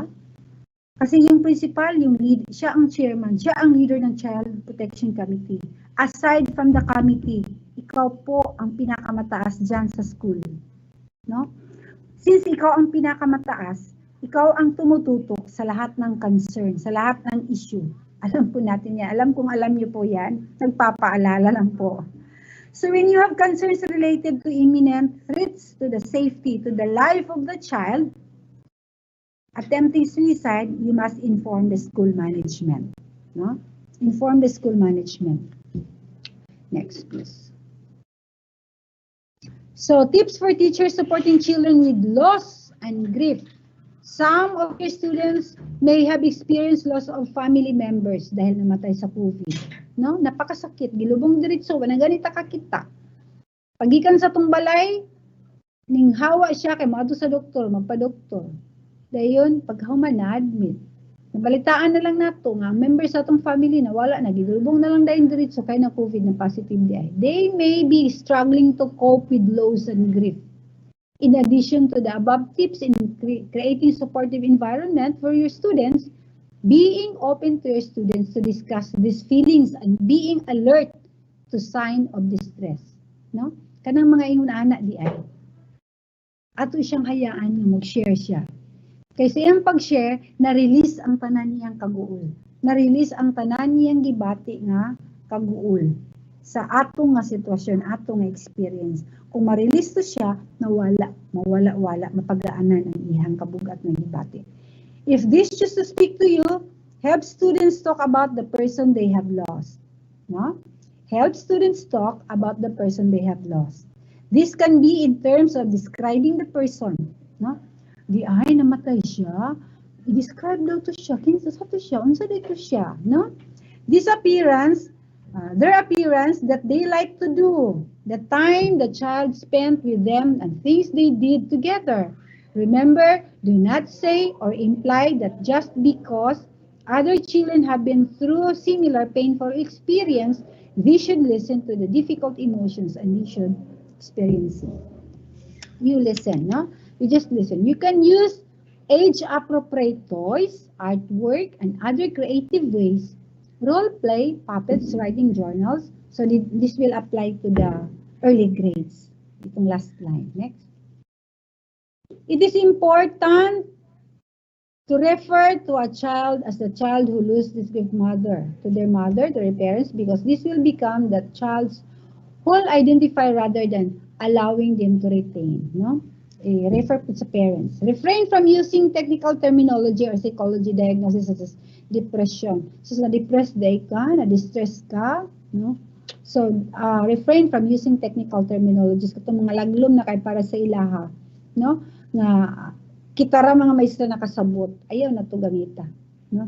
Ang appropriate na terms, appropriate na words, may gamiton nimo sa imong pakikipag-usap sa abused child or abused student. Next. Tips for children when students are aggressive or have angry outbursts. No? So may mga estudyante tayong aggressive, madaling magalit. Mga batang madaling magalit, diretsong pangusi, bisag gamay ra. Diretsong panumbag, bisag gamay ra kayong issue. No? Bisag gamay ra kayong joke, nanuntok na. No? Students who have experienced loss, nga naman, naa sila'y mga experiences in the past. Avoid getting upset or angry. So kay nasuko man siya, nga naman jud ka masige man kag panumbag, no? Ikaw ha sige kag panungusi na imong mga classmate. Kadali pud imong masuko. So ayaw pud ka suko. Katong mga estudyante nga galit lang panumbag sa gamay rang issue, dali masuko, no? Dili majokan. Katong mga bata nga dali mangusi. Ayaw pud at bangi kasuko, ma'am. Ayaw pud og kasuko og appeal, no? So, doon naman yung rason nga nung naingunahan na imong estudyante, doon naman yung experience nga kaguol or unsa na iyang masamang karanasan na hiaguman na experience in the past ng imong bata, ng imong estudyante. So, ayaw po kasuko. Next. Try talking to your student in a calm and a firm manner. So, kakausapin mo siya ng kalmadong-kalmado and firm manner. However, if a student is uncontrollably upset, no, dili gid siya mapugan siyang kasuko, o sa iyang kaguol nga minatay gid siyang hilak, bisag kung saan imong pahilom, di jud mo hilom, bisag tagaan imong tissue, di jud mo hilom, nga nahurot ng kabasa ang tissue, ipulihan imong labakara, nabasa lang gyapon ang labakara sa huluwa, di gyapon hunog hilak, di gid siya muhuno. So do not attempt to engage them in conversation. Wait for them to calm down. Sige, mag-istorya lang tag-usab ha. Dili lang sa karon kay murag nabuol pa man kakaayo, mag-istorya lang ta sa sunod. So, before addressing the aggressive behavior with the child, once the situation is calm, try to speak to your student and to your child about what happened. You can help your student understand the consequences of the behavior and identify the reason for being angry or frustrated. Pag-usapan niyo yan, bakit siya daling magalit? Bakit siya magalitin? No? Pag-usapan niyo yan, pagkalmado na siya. Next. If they are crying, do not try to distract them with another activities to get them to stop. Kung hilak siya, ayaw siya alam-alami, uy, mo na ng kindi, ayaw naghilak. Hindi naghilak, mag-isturo na itong padayon. So, ayaw siya pahununga. No? Kung hilak siya ba ayaw naghilak, daghang mga bata sa gawas, daghang mga estudyante sa gawas, makakitaan ka nga, naghilak ka. Ayaw naghilak. Ayaw siya pahununga. Pasag dahi siya nga mo padayon siya hilak. No? Do not stop. Stay silent and allow them to cry.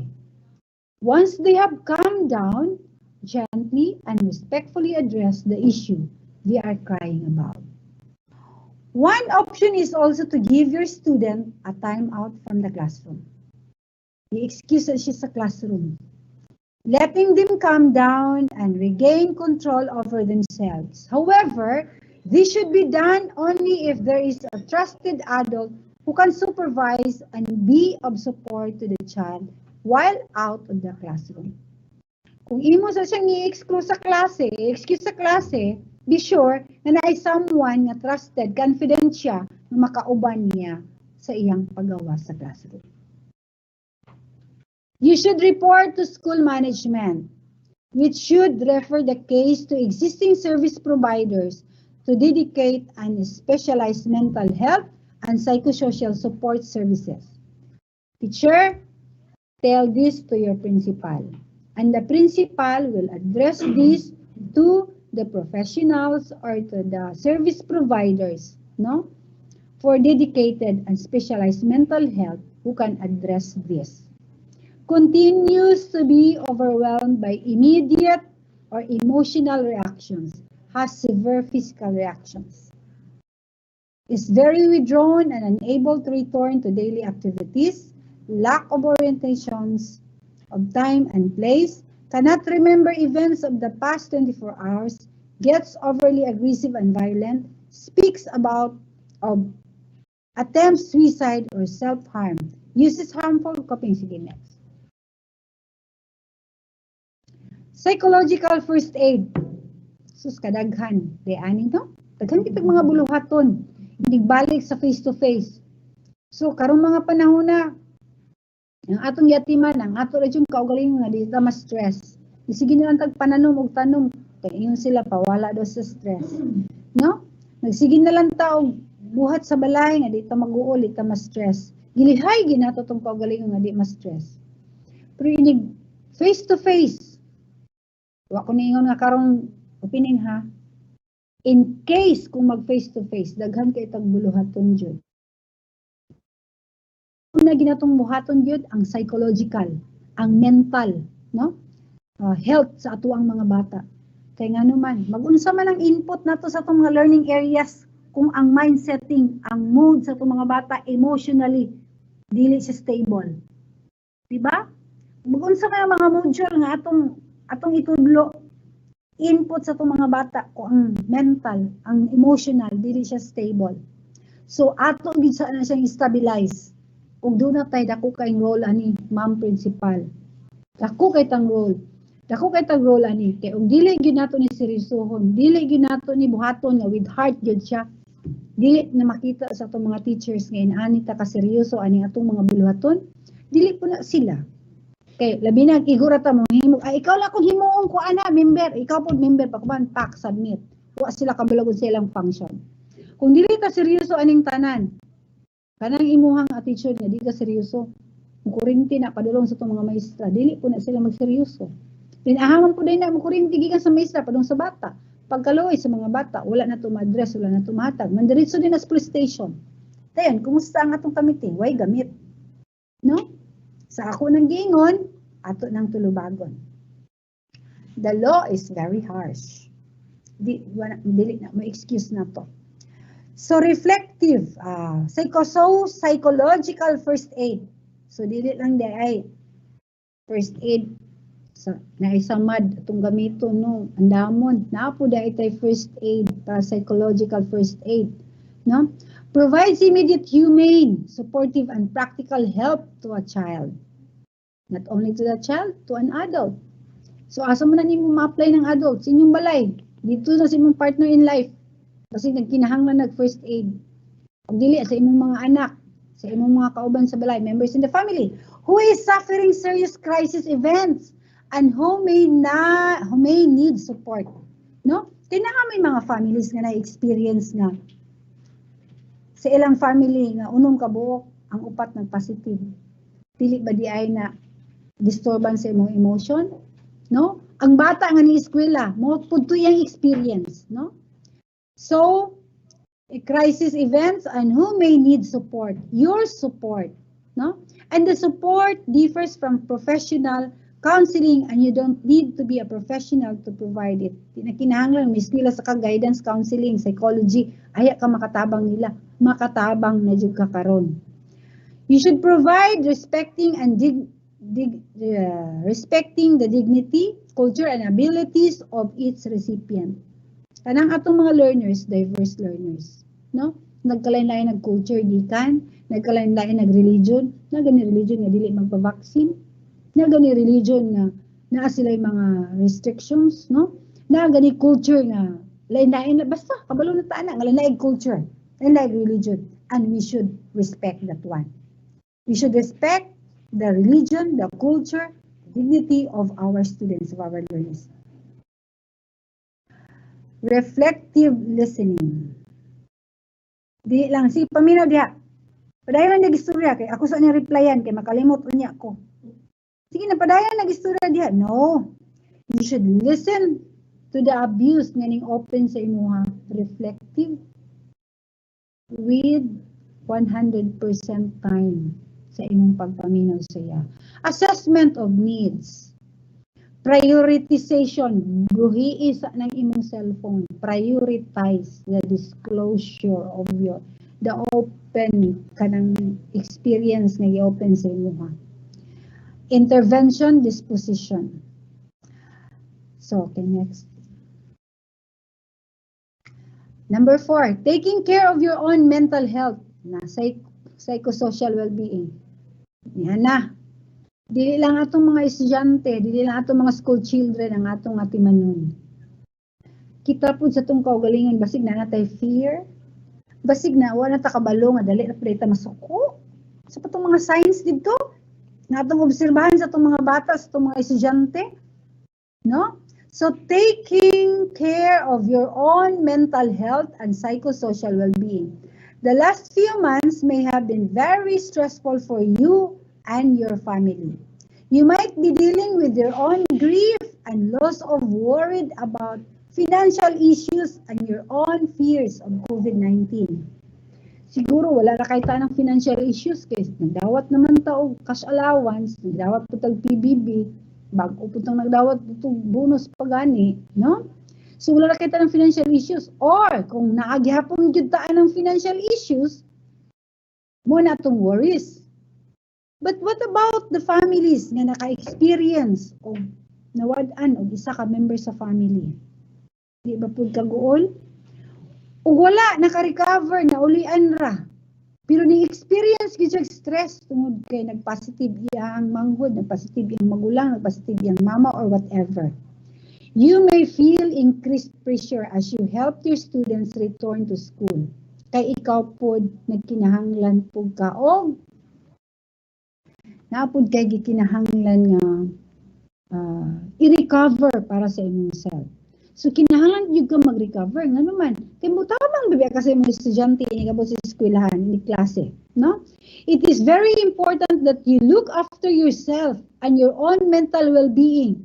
This will also allow you to be better support your students. See? Dapat po na to ato pong i-stabilize, stable ang atong emotion o ang atong mental aron more nga makatabang ta sa atong estudyante o sa atuang mga pupils inig open sa klase kung dunay face to face. Maintaining a healthy lifestyle will help you to manage your stress. Follow a proper diet. Di mukaon jud ta kay magsakit ang kakuya ni ugita mukaon. Dili pud biya pagbanat og kaon makaayo sa atong panlawas, no? Basig nahimo na po ng basurahan imong lawas kay ang tanang pagkaon nga imong natagbuan imo pong isulod tanan sa imong ginhawaan. Eat right food. Get sufficient sleep. No? Get sufficient sleep. Ayaw kay palabi og dugay sa internet nga di nakakatulog, no? Sige na lang Netflix. Basin di nakakatulog kay humanon gid mo ang tanang episode. So, kulang kag tulog. It will affect to your health. Exercise. Ay ma'am, kini akong pagpananom og tanom ma'am. Exercise na ni. Kani ako ang pagpanglampaso, pagpanglimpyo sa balay ma'am. Exercise na ni. No, dili. Stress na. Sige panglimpyo, sige panglampaso. Well, nag-burn po kag fats ana, nagsingot ka, pero lahi gitong mag-exercise jud ka, no? Keep connected with your loved ones and make time for activities that you enjoy. It doesn't mean na you are connected with your loved ones. Nagsige na lang mag-atubang sa cellphone. Connected? Mao ba naibot kasabot? Nagsige atubang sa cellphone, nagtagsa na lang mo, nakasura di mo ana. Wala naman mo ang inyong social,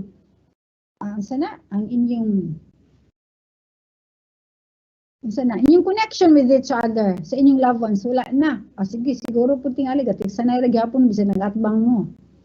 Make time to talk with each other, to have an activity together, and enjoy that activity together, no, with your loved ones, members in the family. Talk to people you trust. If you can do it every day, including your friends and family. Also consider turning to other teachers or colleagues who may be experiencing similar feelings. So, hindi to be judaining mag-share ta sa atong colleagues, atong co-teachers, no? Kaya mura po tag mag-aanan, unload. Consider creating a peer support group if possible. Avoid negative coping mechanisms. Bisag dili ra kaayo, bugat, himong bugat. Bisag dili ra kay problemahon. Bisag dili ra pwede himong problemahon jud, no? Avoid negative coping mechanisms, no? Turn negatives into positive, such as alcohol. No? Kung doon ay problema, doon ay issue sa balay, then turn it to positive. No? Ayaw, paglulong na lang dahil sa alcohol, pag drugs, or mag-unsa, magsige kasuko, di mamuna na lang dahil, magsige pangaway, no? So, to distress. Okay, tips for teachers. Get the facts about COVID-19, gather information that will help you take reasonable precautions. Alam na natin yan, no? Take precautions. Find credible source of information. Find credible source of information. Dili kay ingon sila. Na ingon po si Kwan, ako nadunggan. Na akong nadunggan po, ako pong nabasahan sa FB. Is it credible? Is the source credible? No? Find credible source. Asa man, sa mga professionals, sa mga doctors, no? Sa mga researchers. So, find credible source, dili kay kung ang say istorya sa imong silingan. Ingon man sila nga, mga matay mo kuno dahil taan na. Tayo mo, na, no, fine, paminaw. Credible ba ng source nga imong nadunggan? Pero teachers man ta, kabalo ng taan na no? Draw on skills that you have successfully used in the past to manage adversity in your life and use these skills to manage this challenging time. Know where you can seek help to physical and mental health support if needed. If you are handling a case or disclosure or suspicion of abuse, ensure you get support for yourself as well. Kung nag-handle ka atong mga abuse child, perting hilak sa estudyante nga ning kuan sa imuha, ning share sa imuha. Pero di dyan niyang hilak, hindi siya mundang. Niya ikaw po, nag-uol po kayo ka naminaw niya. Kay maminaw ramang kong kata sa iyang paghilak. Manon, maghanato siya. Hantod ka na sa maulian. Niya kay ikaw naman ay giatake. Kay nag-uol kay ka, naloy ka, no? Imo pong tanawan niyo mong self. Identify available services providers. Where possible, provide training, promote, atong nurses nagkuan dito sila psychological sa to ilang mga psychosocial adolescents sa to ilang mga trainings gikandak. Sa to pong gender and development na plano putang magkandak og training about that. Sige, next. Okay, these are the references of my presentation. And again, isa po siyang document no ng UNICEF for every child and for every child. I think that would be all for my first session. Wala question? So, kung naa sila question later, isumpay na lang sa akin. Shall I proceed with my next topic? Yeah. Sige, next please. Ay, cut sa.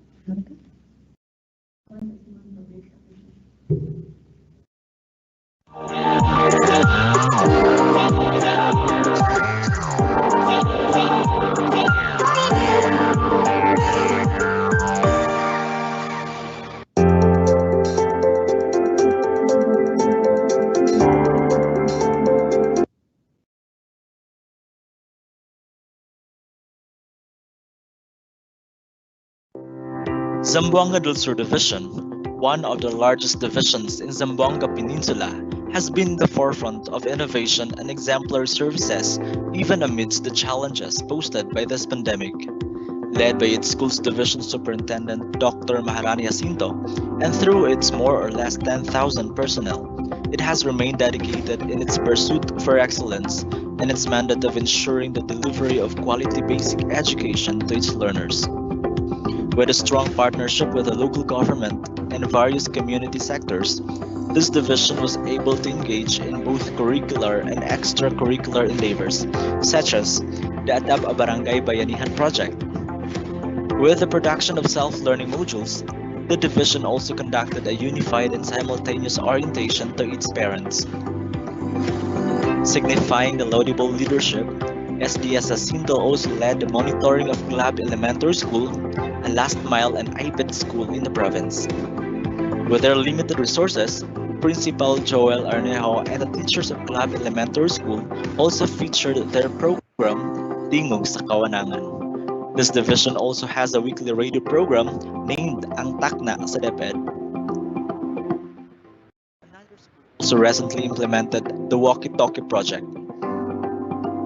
Finally, with applications pouring in, an online orientation using Microsoft Teams Live was conducted last March 8, 2021. These are just some of the best practices implemented by Zamboanga del Sur Division for school year 2020-2021. As a catalyst of holistic and continuous improvement, this division pledges to pursue the heights of exceptional service delivery and be an agent in the development and success of Filipino learners. Dahil sa DepEd, sama-sama tayo sa pagsulong ng edukalidad. On behalf of all the learners of the Division of Zamboanga del Sur and as your SPG Regional President, I, Princess Carsten C. de la Peña, would like to extend my deepest gratitude to all our teachers, our schools, and the Department of Education in general for working hand in hand to make sure every child's right to learning is fulfilled. Despite the challenges that this school year's new normal poses, I know we can overcome. Thank you very much, DepEd.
doing anything wrong.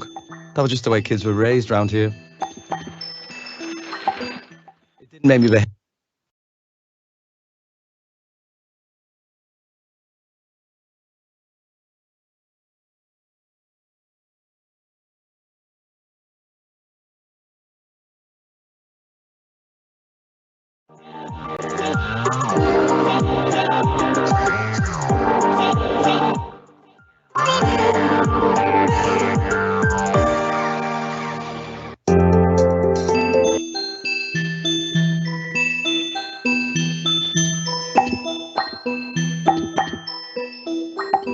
My father used to hit me and shout at me when I was younger.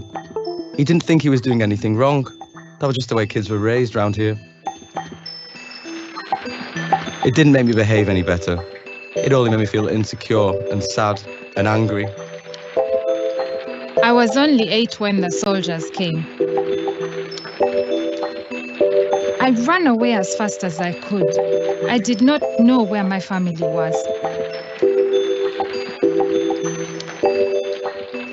A woman helped me and took me to a center for children without families. At 12, I had to quit school and start working in the fields. I had to work long hours. There were snakes in the fields and I had no boots to wear.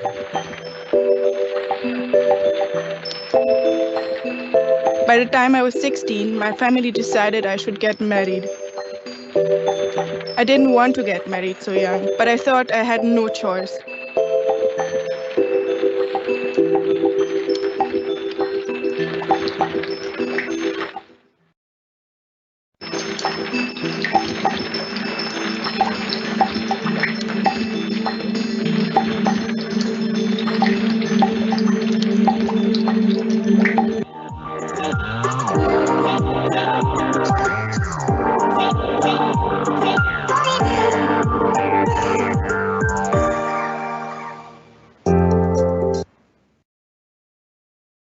Okay, I hope andyan pa po kayo, mga kasama kong supervisors, mga school heads. I hope andyan pa po kayo.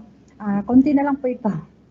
So the next, we have just ended the topic about the tips for handling integration of child protection in return to school, no?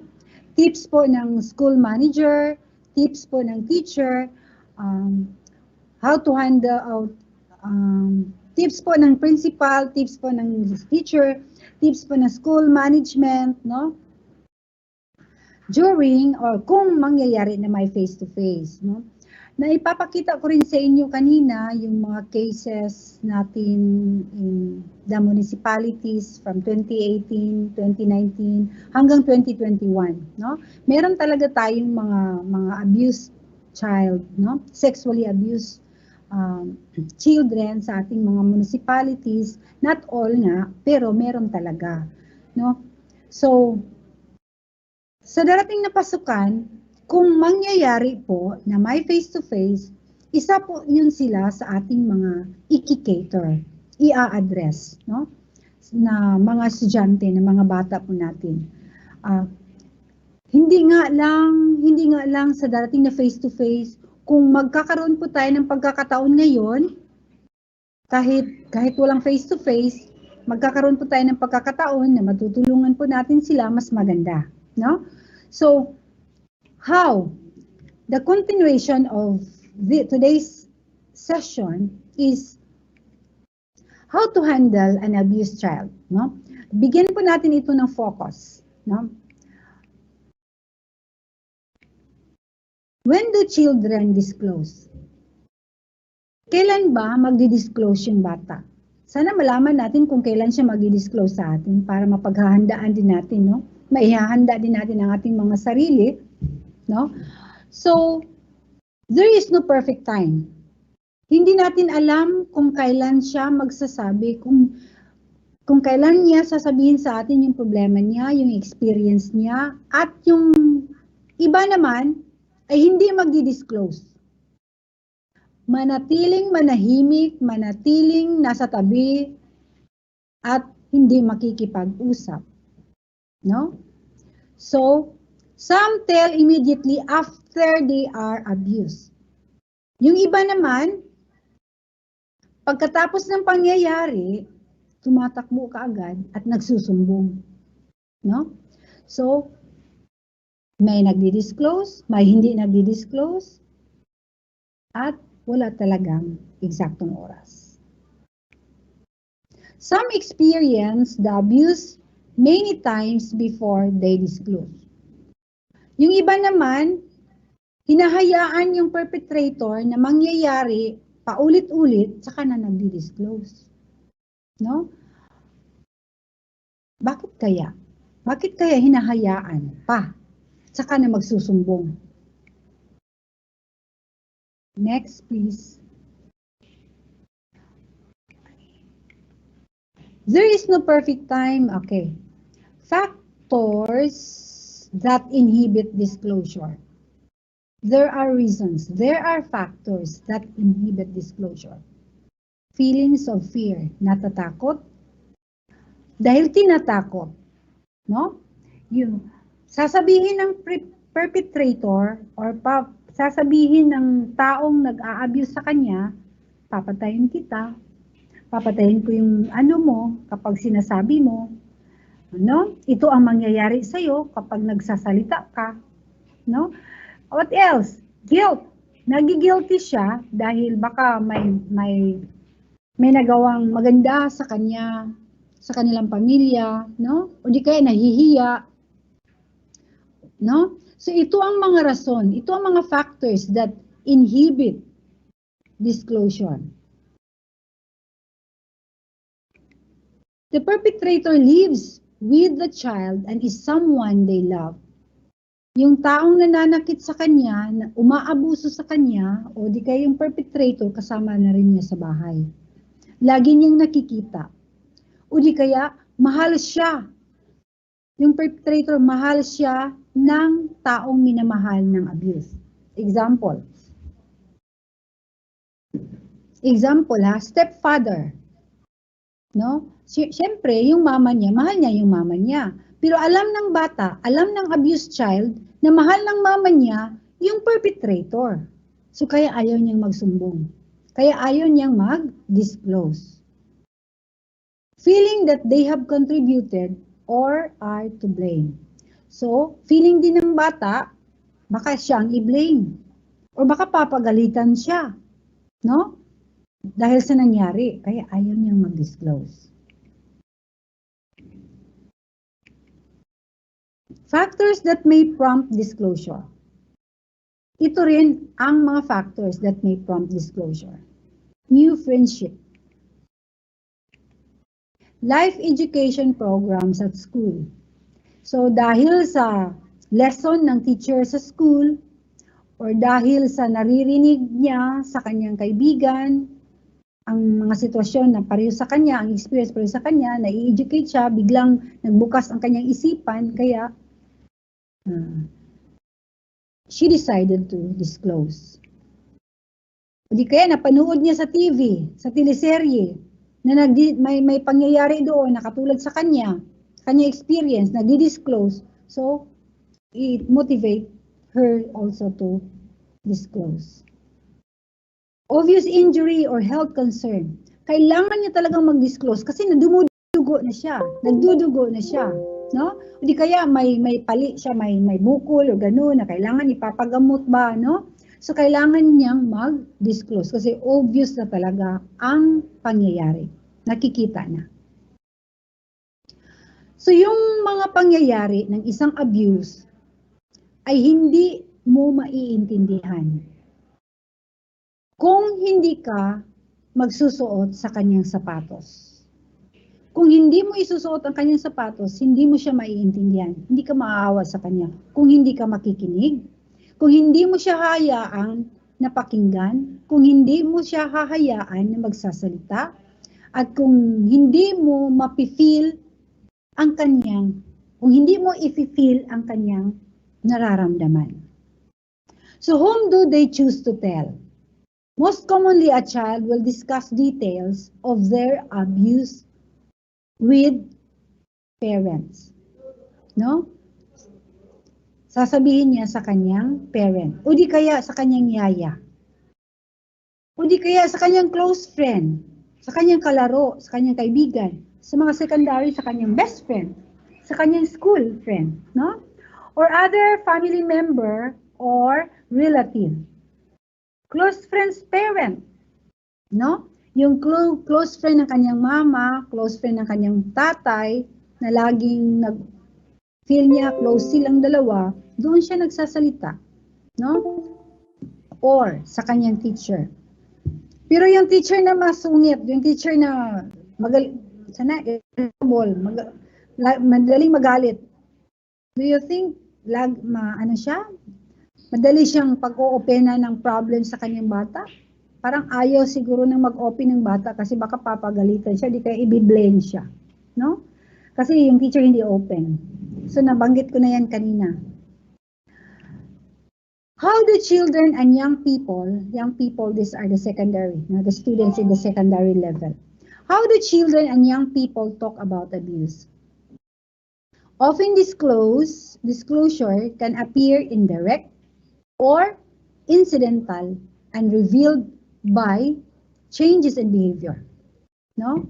It can reveal incidental or indirect through the changes in behavior. Yung mga sinasabi ko kanina, na tahimik, madaling magalit, no? So, yun. Next. Vague, confusing, conflicting verbal statements. No? Confusing, conflicting, and verbal statements spontaneous following an event. Gradual revealing and details as process. How do children disclose? Sasabihin, hindi niya literal na sasabihin sa iyo ang mga pangyayari, no? How? Paano nga ba? According to the Australian Institute of Family Studies Research, known as Child Family Community, to consider when responding to the three main steps to consider when responding to a child or young person who begins to disclose abuse. No? These are the things that we need to do. These are the three main steps. One is listen, reassure, respect. So itong tatlo, no? These three main steps to consider when responding to a child who are abused or who begins to disclose to you. And how to respond to the abuse. Take time or take some time to listen. Next.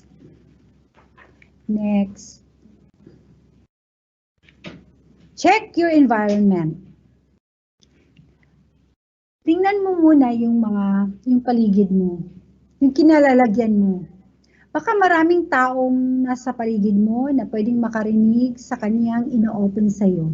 O di kaya maraming tao naglabas-pasok na pwedeng makakadistract sa kanyang pag-share sa'yo. O di kaya yung perpetrator nandoon. O di kaya yung mga kakilala ng perpetrator nandoon, nakikinig, at pwedeng magiging dahilan na ayaw mag-share ng bata ng abuse dahil natatakot. Magiging dahilan sa kanyang fear. Next, you have to remain calm and patient. Kaya ng sinabi ko kanina, kalmadong-kalmado ka. Di kaya, basin niya hinoon, inistorya pa niya nga, miingon ang bata nga, iyak kong gikuan. Pagsulti niya palang daan sa iyang nahitabo, niyon ko, ha? Si Kuan? Katulagi si Kuan? Karusa? So, no. Remain calm and be patient. Dugay man jud kini niya sumpayan iyang mga statement. Kanang iyang pag-share sa imo dugay kinasumpayan, daghan pang hiko-hiko. Kay nga maulaw man siya, nahadlok pa siya. No, nag-manage pa siya sa emotion kay na-recall niya ang mga panghitabo atong higayuna. So, dugay kay na sumpayan, yaya kay na masturya nimo, napay hilak-hilak. So, be patient and stay calm. Let the child use their own words. No? Basi mingo, tarong nga pag-istorya ba, pag binata. Tarong nga good. No, dili. Let her finish. Let her use their own words. Avoid leading questions. No? O dayon, basig mingon, avoid leading question. Basig ikaw maguna-unag ng pangutana kay gusto kang mulaktod, gusto kang mo shortcut sa panghitabo. No? Una-una na kang pangutana aning pangutanaha para moabot na ka dito sa gusto ning pangutana. No. We should also be careful with our questions. No? Critical question yun. Bantay yung kasi mong question na dili siya leading. Dili siya judgmental. No? And listening with sensitivity. Sensitive ka sa imong mga gipaminaw. Meaning, dili lang nimo siya ang imong pangutana na dili siya mulayo siya sa imong statement. No? Sensitive ka sa imong mga questions sa iya. Then, the second step is reassure. Reassure the child or the young or the abused. No? Address concerns about safety. No, bayon dayon ka nga, ayaw kahadlok kay dili man ko mang istorya. Di man ako ni ipang istorya, no? Istorya lang maminaw ra ko. Ayaw kahadlok kay dili man kanako isumbong, no? So reassure them that they are not a fault. Ayaw kahadlok, ayaw kabalaka kay wala man kay sala. Dili man na imong sala, no? Do not and not a cause of any distress she may feel. So, moto no, reassure. Nga dili nimo ipang istorya, nga dili siya ay mahadlok, kay wala siya sala, dili iyang sala. The third step is respect. Respect that the child may only reveal some details. Avoid making promises you can't keep. No? So, dili ka moingon nga, kanang, ay kabalaka, akong isaan mo nga, ato gina siyang ipapriso. No? Sulti ko, kay basta lagi, na, basta ako ginambaton na, ana jud. Ayaw gyud pagsaad-saad sa bata, na dili nimo mahitabo. Dili nimo mahimo. Labi na, mayroon ka nga, sige na, sulti pa ko. Kay dili jud ko magsaba, dili jud ko magsaba. Nya pagawas dai nimo perti na nimo pangistorya. Dayon, nakatuman ka sa imong promise. Pag abot nimo dito sa balay, imong gistoryahan imong kaubang members sa family, nakadungog ang bata, pagawas sa bata, gisulog na dayon tong abuse. Dayon, nakatuman ka sa imong promise, wala. So ayaw ka pag himo-himo nga dili ka mag-promise nga dili ka makatuman sa imong promise. No? Pero kato di gito pwede ipang tabi-tabi bisag kinsa kay ang confidentiality ato jud nang i-respect. No? Ug unsay nahitabo na rape, sexually abuse, unsa nang bataa diha, dili jud na nimo siya ipang istorya. We have to respect. Acknowledge their bravery. Dili it's indirect way of kanang ga-acknowledge the bravery. Dili pud siguro nato maayo inato nga kanang ganahan jud ko nimo kay isod jud kay kanang isulti nako. No? Isog kay ka, wag jud ka nahadlok, ng istorya ka. No? Murag ato siguro ilahi pud nga paagi, no? Salamat kayo nga imo kong gistoryahan, no? Imo kong gistoryahan ana, nakaibalo ko. Aron matabangan ka ug unsaon nato nga dili na mabuhat pag-usab, no? So that's another way of acknowledging her bravery or his bravery. Explain that you are obliged to report to someone else.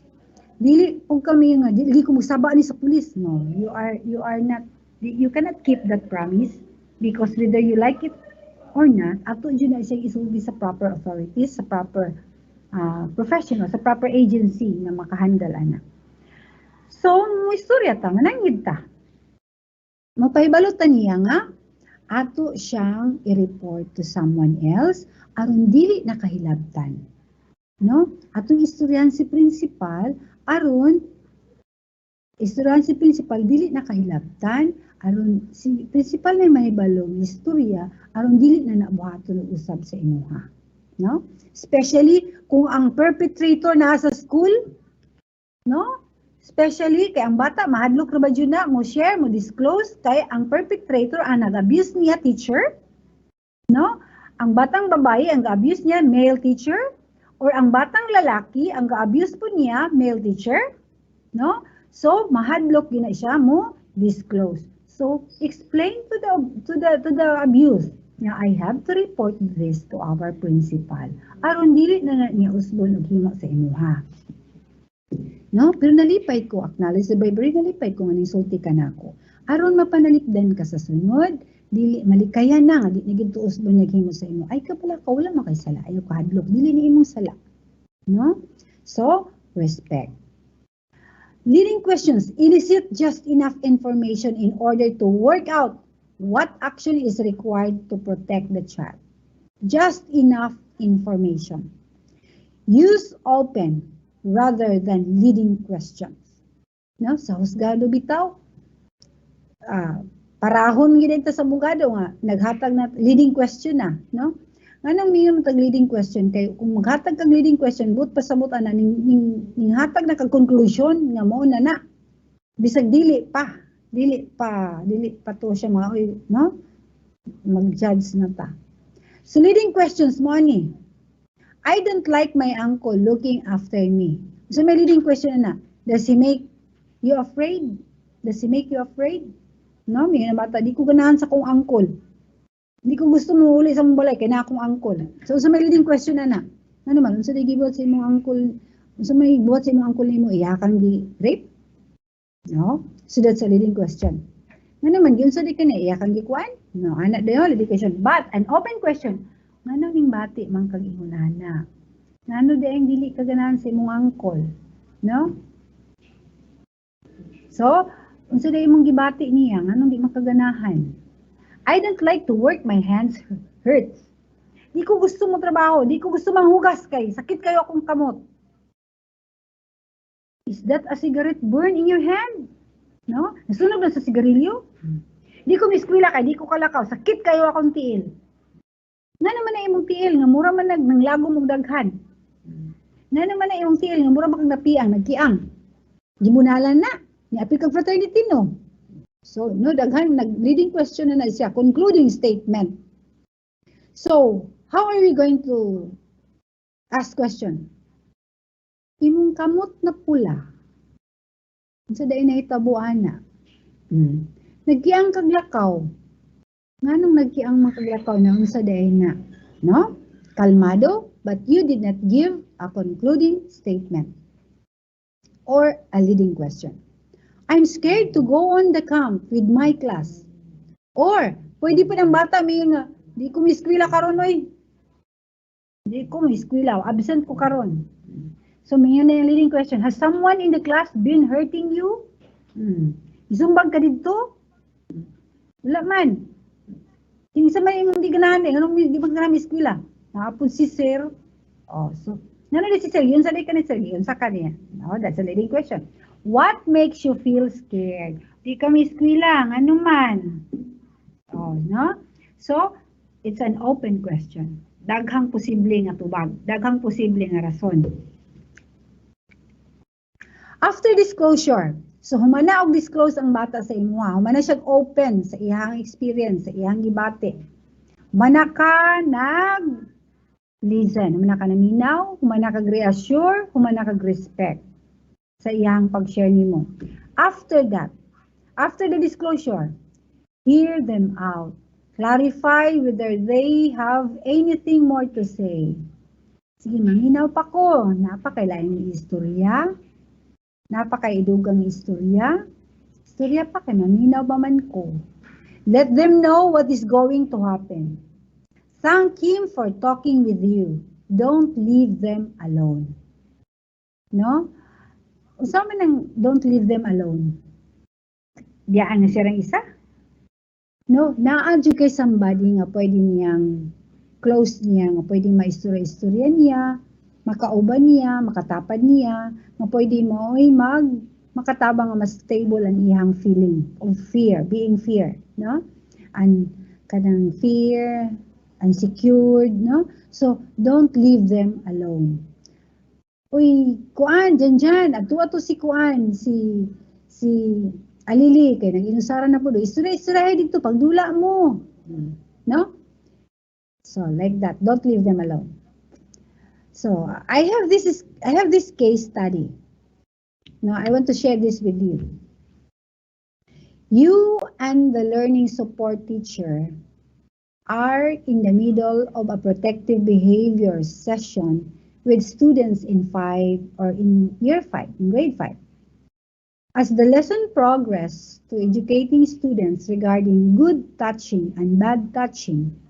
So take note, we are in the grade 5 class. The lesson of the teacher is about good touching and bad touching, safe touch and unsafe touch. So Ben, who is 10 years old, a grade 5 pupil, Ben, who is 10 years old, puts his hand up to ask question. Raise hand din siya, si Ben. Raise hand siya while the teacher is discussing about safe touch and bad touch. Si Ben nag-hands up. Ma'am. Okay. So, the Ben asks question. You grant Ben permission to speak, and Ben blurts out that he has a neighbor who gives him bags of lollipops or lollies if he lets the neighbor touch his bottom. Tagaan ko na siya, na ako na siya yung neighbor, na tagaan daw siya sa kaputos ng lollipop, kung iya ko nung hikapon ang bottom between the legs of his neighbor.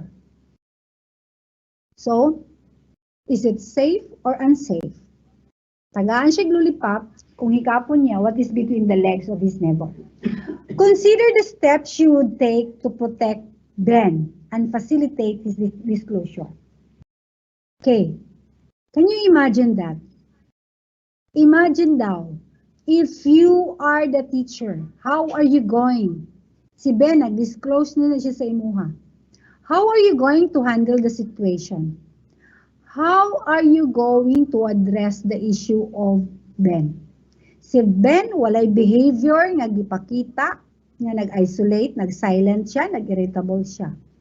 Wala siya nag-wait og time kano sa siya mo disclose. Wala siya nahadlok, wala siya nagpaabot og manindot ang iyang atmosphere nga walay naminaw, ning disclose siya in front of his classmates right after the lesson. Ning disclose siya sa teacher. Kung ikaw si teacher, unsaon ka to nimo pag-disclose si Ben? Unsaon nimo, how are you going to address the problem, the issue of Ben about his neighbor? No? So, huna-huna ako no siya, applying those inputs earlier that I have shared with you. No? Consider those inputs, those lines that I have shared with you earlier. How are you going to disclose Ben? How are you going to address Ben? No? Klaro naman jud kayo, matagaan siya gisa kaputos nga lollipop. So not all, remember that, not all abused child is a girl. No? Not all abused students is a girl. Nga gi-rape siya by a male, gi-rape siya, gi-abuse siya by a male or a boy. There are also boys who are abused by the same sex, like Ben. No? So think of it. How are you going to disclose? So just remember the lines that I've shared with you so that you will be guided within the standards of DepEd, within the standards of child protection policy. So, next, kung mag-disclose, anak lang ba, chika lang, istorya lang, minaw lang, pa-istoryahan siya, minaw ka. These are some things that you need to do. You have to record. As much as you are able to recall, Use the child's words in recording. Times or dates significant to incident of abuse. Observations and injuries. Record keeping and documentation. Ensure records are legible, signed, and dated. Use non-judgmental language. Non-judgmental language, leading question, concluding statement, no? Beware of that. Facts only. Avoid opinion or suggestivity, no?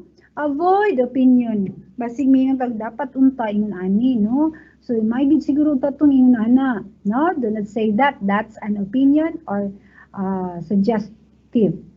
So you have to write what is facts. Maintain chronological order. Store confidential files in a secure manner. Separate file to education file. So kanang imong mga SF, ayaw iipon ang file sa imong child protection. No? Ang mga kanaganing mga anecdotal record, no? Ayaw na siya giipon sa imuhang mga SF nga narrative report, accomplishment report, mga modules, no? Mga SOB, mga liquidation, ayaw iipon ng mga records sa child protection, sa gender and development cases. Nga nang i-mention ako ang gender and development because sometimes there are reports that we have received in the office, filed by a certain teacher, filed by a student, filed by a parent against teacher, a student against teacher, a teacher against teacher, na they are not respected with their gender, no? And you have also that only in the child protection committee that we need to record, we have that also in gender and development. Gender and development also is like child protection, that there is a law behind it. Gender and development is a law. No, it's not a bill, it's a law. It is a mandate for you and for me to implement. And we need to record para kung doon ay magsubay, doon ay magbonitor, doon na kay evidence. And your records in the gender and development and child protection should be separated. Placed separately. Do not include in your forms, in your modules, in your liquidations, and other forms. That remains confidential. Confidential and should be kept securely, secure manner. Your response. In every instance, discuss your concerns with principal. Ayaw pagbuot-buot, teacher. Discuss your concerns with principal. Kailangan alam ng principal lahat. Kaya nga importanteng nandoon si principal palagi.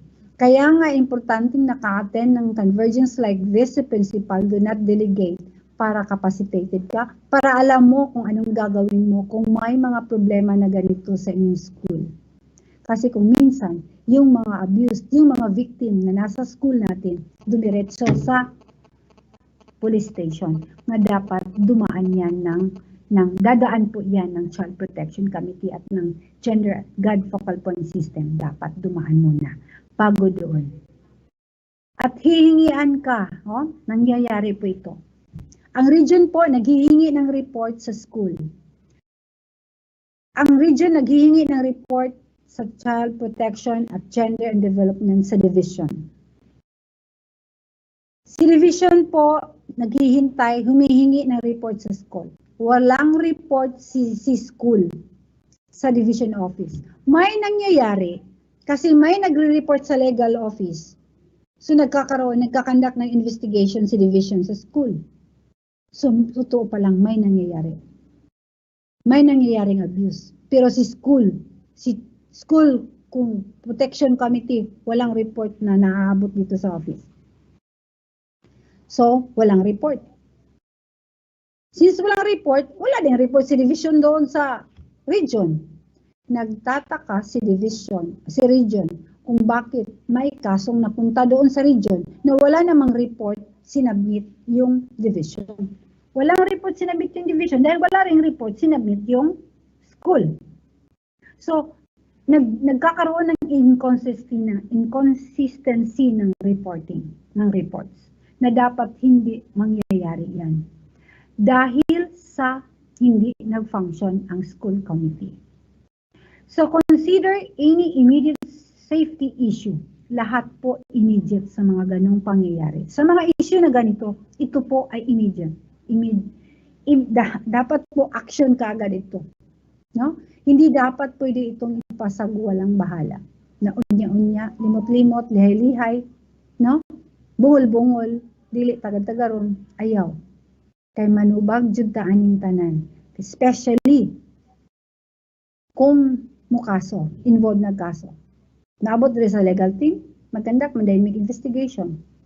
And remember, dili ra ba mo ila ang balaod o maestro, dili ka presohon kay maestro ka. No, the more jud, no? Muna dili ta kumpiyansa lang nato nga, dili nato ni sila i-cater ni nga mga cases like this. Especially nga naa jud ni siya, no? Evident gini siya nga mga sexually abused cases gyud naa gini ga-exist karon sa atong division, sa ato ang mga municipalities, sa atong mga schools. Yeah, it's true, naa. So, mo nang gi-capacitate mo aning pag-handle sa mga inani. Pag-identify, pag-disclose, pag-document, whom to approach, whom to address, whom to collaborate.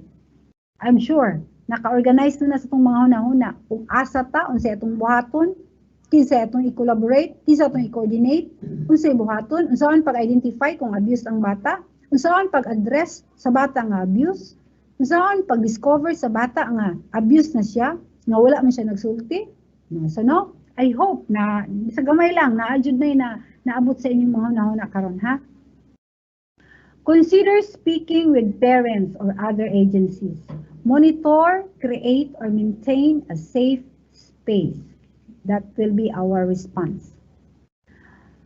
Okay, before I step down, before I end my presentation, I have to leave this thought to you. It's a final thought from Confucius. Teachers and education breed confidence. Teachers and education breed confidence. Confidence breeds hope. Hope breeds peace. Thank you very much for listening and good morning once again.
Thank you so much, Dr. Gay Asugas Abduhan, for giving us a very informative and very challenging session. And we believe that all the inputs that you have provided to all our participants will help us and the members of the Child Protection Committee perform their duties well.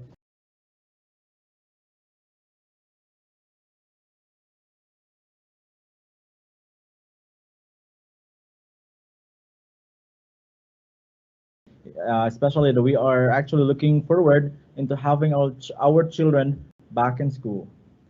And of course, we are now stepping into the last part of our two-day division virtual capacity building on the implementation of the Child Protection Committee. And I would like to inform you that we are now in the closing program and the awarding ceremony for the facilitators who have committed their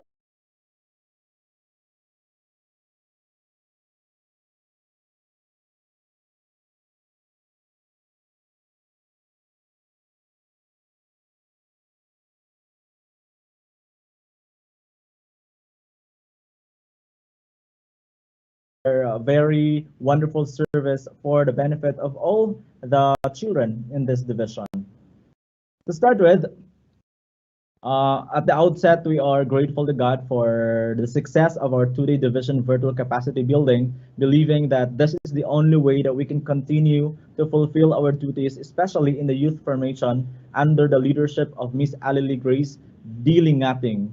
The pandemic has not stopped her from performing her duties. Instead, she is so encouraged and she is so inspired to pursue the implementation of all the programs under her wings. And this afternoon is the closing of another program that she is implementing with the support, of course, with the top management of the Schools Division of Zamboanga del Sur, our Schools Division Superintendent, Dr. Maharani M. Jacinto, our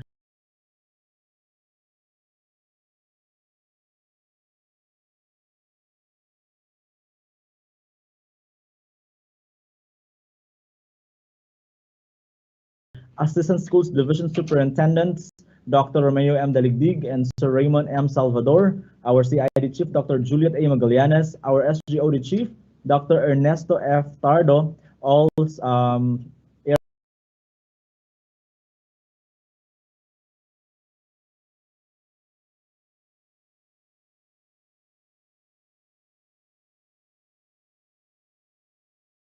area supervisors, district supervisors, school administrators, members of the Child Protection Committee in all schools across this division. Thank you very much. And it is right and proper to recognize also the efforts exerted by all the facilitators for the two-day division virtual capacity building, who by sharing all the slides, sharing all the content, we are given reliable knowledge on how to perform our duties in the protection of our children.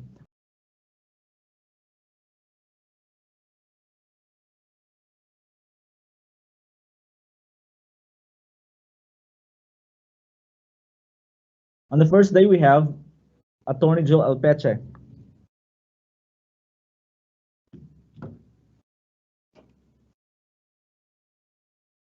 Schools Division Office of Zamboanga del Sur awards the Certificate of Recognition to Attorney Jill C. Alpeche, our Division Legal Officer 3, in grateful recognition and sincere appreciation of exemplary service as resource speaker in the session DepEd Order 40, Series of 2012, the Child Protection Policy. Her unstinted commitment and profuse dedication helps in the effective implementation of the Child Protection Program, thus worthy of recognition. The certificate is awarded on the 15th day of July 2021 at DepEd Zamboanga del Sur Schools Division Office, Provincial Government Complex, Daug Pagadian City, Philippines. Signed by our Assistant Schools Division Superintendent, the OIC of the Office of the Schools Division Superintendent, Dr. Maharani M. Jacinto, CESO 6.